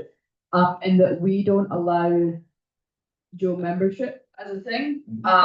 So if like in a situation where someone was to join the UIP UK to begin with, attended an event as an UIP UK member as their first event, and then switched to another NC, they would no longer be considered to be a member of UIP UK. And well, there isn't any practical implications of them being considered UK for the purposes of selection panel and that kind of thing. Technically, they would no longer be considered an active member of UIP UK. So how would that sort of play out with dual membership? And secondarily, we have people who apply to be direct members of our organisation who sometimes their first event as a delegate or even as an official abroad will not be in the UK because of our strange regional setup being only one day. How would that sort of play out with that hierarchical like structure for country coding them? Thank you, EYP the Netherlands, United Kingdom. GB, you want to respond? Yes, thank you very much for both of you to say so. Indeed, there's this hierarchy of rules, and you're saying there might be some confusion there. And that is because we are trying to, with these 10% of applicants, we are trying to make sure that they cannot abuse the position they're in. Firstly, vis-a-vis EYP UK, sorry, in the Netherlands, in terms of NC membership, it is not NC membership that is indicative, it's the NC of the first event. That was the rule thus far. And then in terms of those who have it abroad, there are people, I mean, yes, but if they are then have been a board member, Hey Joe, or represented EYP UK in terms of being even a delegate for EYP UK at NIS or whatnot, any of those rules in order that they are would determine them to be as a UK when applied. Of course, this is and I understand there are also other people, there are even NC presidents who have started off in different countries or whatnot. We understand that, but this is also why we really want to value and emphasize these kinds of efforts and how someone has been classified before. In terms of EYP Netherlands, you have attended an IS, the first IS, as a member of a certain NC. We stick with that. We have the records, certainly in terms of, well, name, surname, whatnot. In terms of checking NC boards, there's this thing called NC context list that you are all very well familiar with. There's also history of editing and of that document. There's also history of the BNC list that is very easily verifiable. Again, this is 10% of applicants we are talking about. In terms of page join, that should be on the members platform. If you haven't page joined, then you probably also don't have it on your members platform, right? So we're trying to really make this easy for Liam, the HR officer, but also ourselves, the governing bodies, also in the position to review that. And also keep in mind, and this is also a point of this debate, we have two types of regional clusters, those that like do NC cooperation and those the IS selection ones. Yesterday there was a question, and I also want to address it now. Sorry, please. Are we getting rid of them? Yes. Are we changing who is where? No. We just added Moldova ad hoc at the time to a cluster until we change it. Also, this will only apply after Pordenone, as far as we are concerned. The intention is not to change this now for Pordenone to have a mishmash. Yes, that's it. Thank you. The Wi-Fi was later than you this morning after breakfast. You have it there. Just say, and thank you for mentioning someone started with other entities and becoming president. We will go to debate. Please, to every one of you, keep it very short because you are taking time for lunch. It's all general. Maybe it would be good. I will leave this. Yes. The third column is an example with non-existing EYP countries. Unfortunately, love to see the Pope. Switzerland was first. I'll then go to Finland and Ireland. Mics. There are 3 mics around you. Thank you. So yeah, I just want to say Switzerland has many members who started in different countries. We also have had multiple board members who started in different countries, so that could be contradictory with this rule. And from our standpoint, it really is not abuse if a person who is applying to an IS is now from that country. Like our members who started off in a different country are Swiss. They are Swiss now, and they shouldn't be regarded as anything other than Swiss in selection panels, on the members platform, or on like posts. And yeah, I don't agree with them being classified with anything else. I see a DR by the GB. Which rules are contradictory with the, it was said generally, I'm not sure, can you pinpoint to a specific one, what is the exact issue? If a person, if it was a board member, for example, who went to an IS in a different country, I mean, I guess if they were at an IS, I mean, if they were at an IS previously, that's the end of it. So if you fulfill the second row, that's it. You're not going to the third, fourth, fifth row.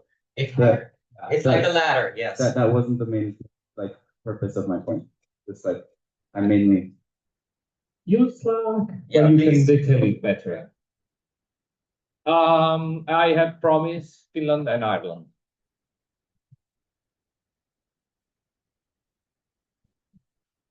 Mics, please.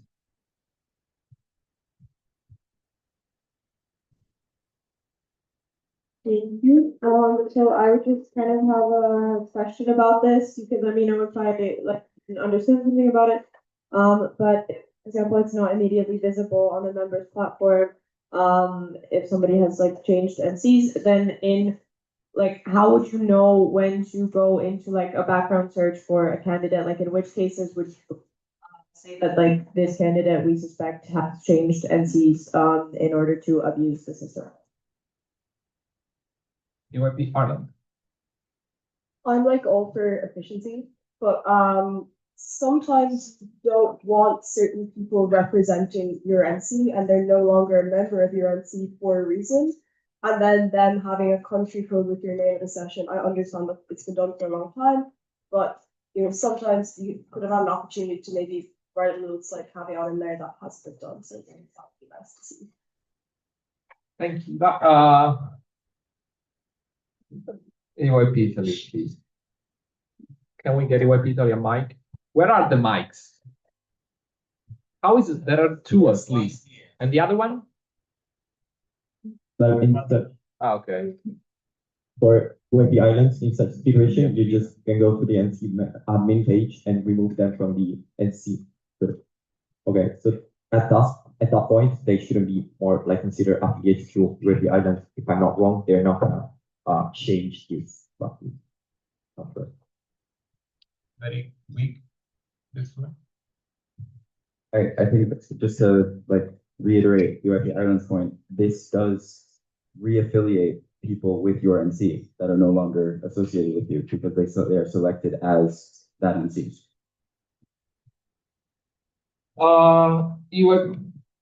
We already heard from Netherlands and United Kingdom. We go Azerbaijan and then the governing body.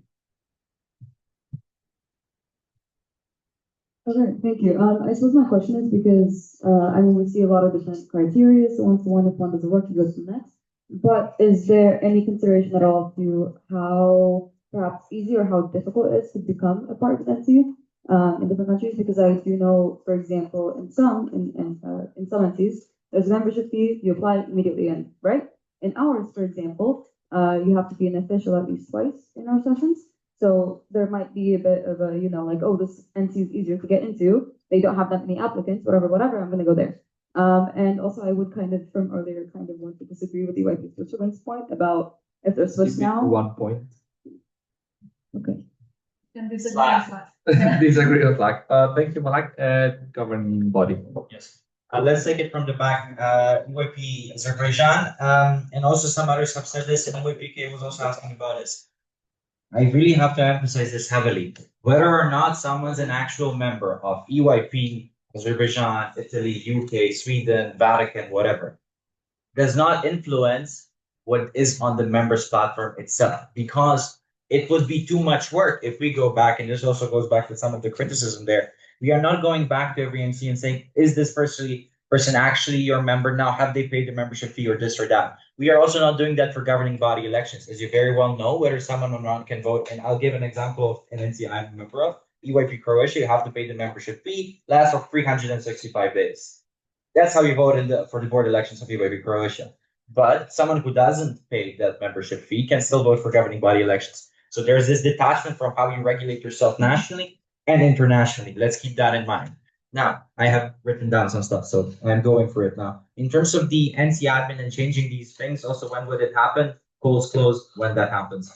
And then you look at what is the NC there. In terms of confirming or not confirming certain registrations, that in reality does not change because this is also this person's identification. That's one. And two, in terms of affiliating yourself with other people, you are not affiliating yourself with anyone because you as SCs are not deciding on the selection panel.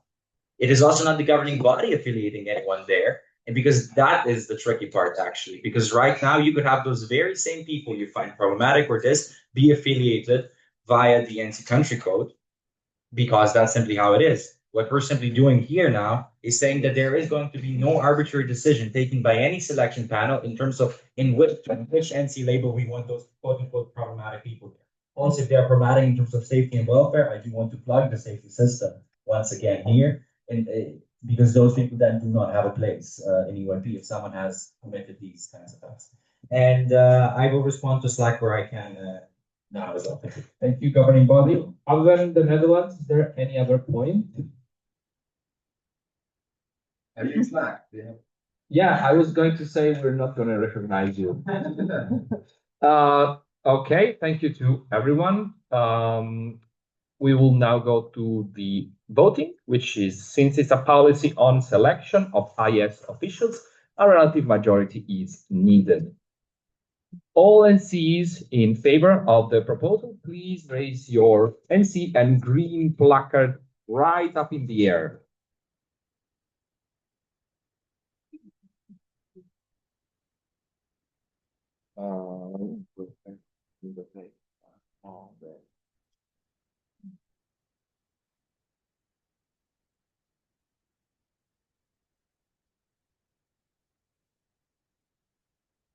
Any abstention or abstinence, as you wish?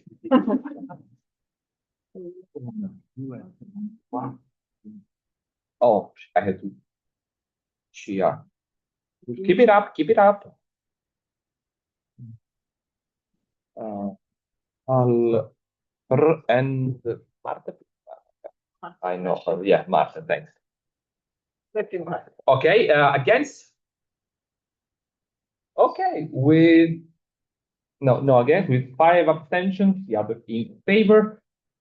I would say the proposal has passed. We will now go to lunch, but do not put away your placards. We have a formal request by WEFI Finland to create a working group, establish a guideline on the division of responsibilities between national committees and organizational teams at international sessions, as discussed in the debate. You have everything on the Slack, the working plan, facilitate work group, NOCs. They are looking for around 5 members, representative of NOCs, past and present and future, as well as other NCs interested. If you wish to have a working group on how to discuss and better organize ISs, please raise your green placards.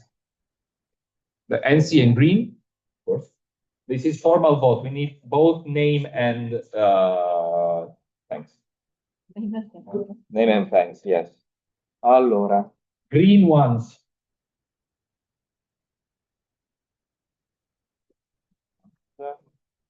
Please, let's. Oh, no. E. G. Va. Holland. I. No. The. Real. Se. Le. Uk. Gr. Okay, abstentions. Wa. Wa. De. Un attimo.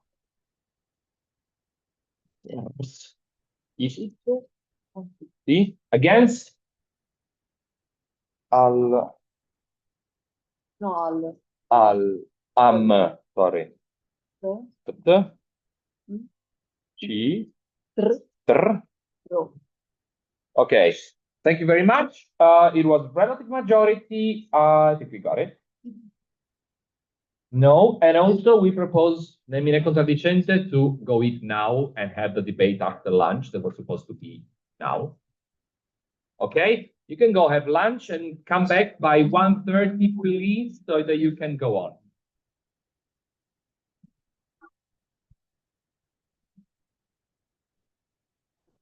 Okay. Oh, okay. Thank you. I'm done. No, I'll make a boost.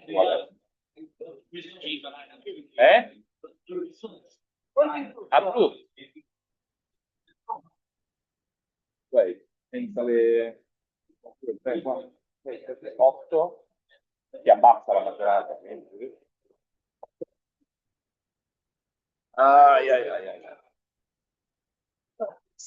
Hello. These were, sorry, again? Again. Okay. But you already put it in? Yeah. Oh, lovely. My only request. I mean, we kind of did. Oh, Oh. It's very difficult. Yeah, it's just we do have to. Yeah. Also, I have a question, very sneaky question for you. Since it was at least wasn't written that you can buy or have the little things that you give with the monthly book. Flash buy and Already have this book and paper wooden. yes. We can talk about it as including it as your goodbye is support or doing support of the book. I don't have merchandise. Oh, okay. Yeah. Can I? Yeah. No, the full shape. No, but put it in your. Okay. Okay, that's thank you. Amo? All of ours. All of ours. Del? Sì. That's why you're the chair. But look how many. Degli country codes. Sì. How much time I need in my life. Yes, I need to hydrate my lips. Also a bait. Huh? I got the finish in our goodbye gift. Hai visto che nel cambio di stile film, no? Ma non so che ce l'hanno come goodbye gift. Ah, Insieme. okay. Okay. Sì. Oh my God. Can you leave it?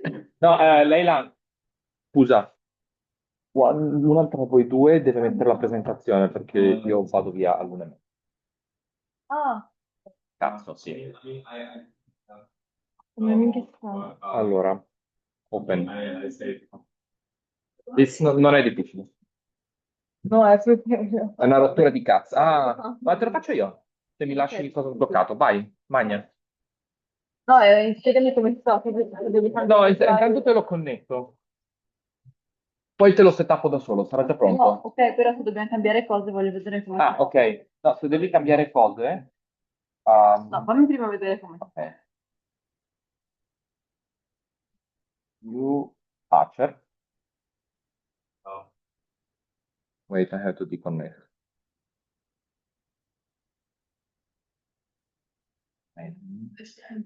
Dovrebbe. Vabbè, intanto che lui ci pensa. Così. Tu devi avere la presentazione in una tab in una scheda separata. Ok, c'è una finestra? Sì. poi ti consiglio di aprirtela anche separatamente per leggere le cose, no? Però da abbandonata, cioè proprio da singola in mezzo a caso. Tu fai presenta, ottieni riproduzione della presentazione, questo sarà attivo, ci sarà anche l'altro cappetto, ma non si sta abbonando. No, perché? Perché non c'è la password. Sì, ok, aspetta, dovrei ricordarmi la password. Vai a... mamma mia. No, devo sapere come fare le cose. Se no. Allora, 36, 10, 74, 47. Yes. Allora sì, per tutti i Leute, schon so eine UAP-Erfahrung. Also das ist ja pure so klein, du musst quasi sein. Oder Sì. was irgendwie halt. Ora, lui a fianco alla batteria. Vabbè. Prima del condividere, se appena presenta, faccio... Also das steht auch in Archer. Oder vielleicht Vediamo che Archer. irgendwo steht es, du musst nicht bei SVP gewesen sein. Ho tanta paura, non accelerare. E invece sì. Wow. You just having any Why? There's like, Gilmore Where? Girls. Now it's okay? Apparently, yes. Why is this one? No, not Gilmore Girls. Continue, project first. Who's, I can just say, what season are you on? Oh, I've watched it. It's just Israel hasn't watched it, and I'm So, educating. Okay. Gilmore Girls, I'm on season 5. Wait.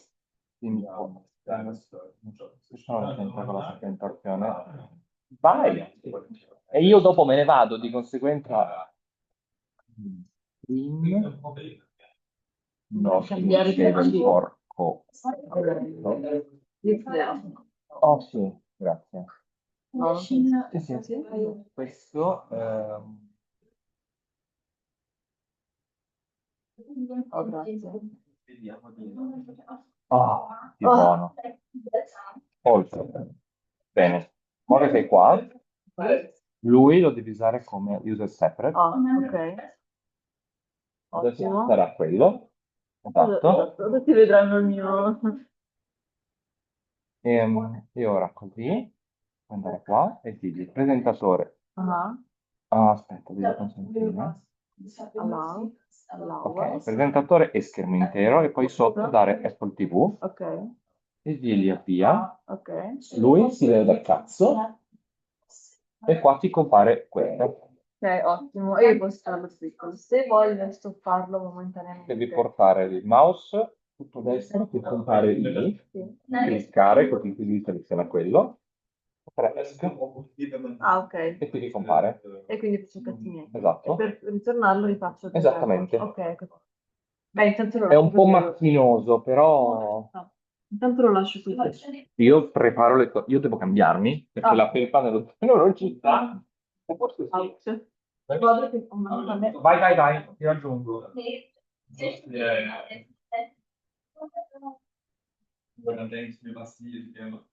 Oh.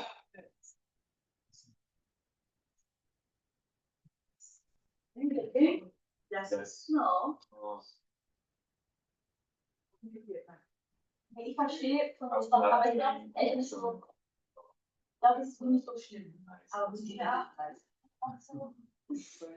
Jugendorganisation. Ja, aber bei IS ist ja so genau ordentlich. Your motivation was started.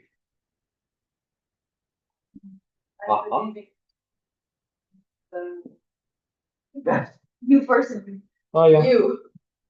If I don't get my one time, no pressure. And you will have to fix it.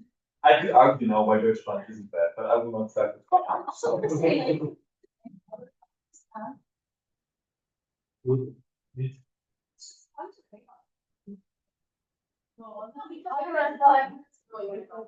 No, I mean, I can ride at first, but then also,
Are those the chocolate?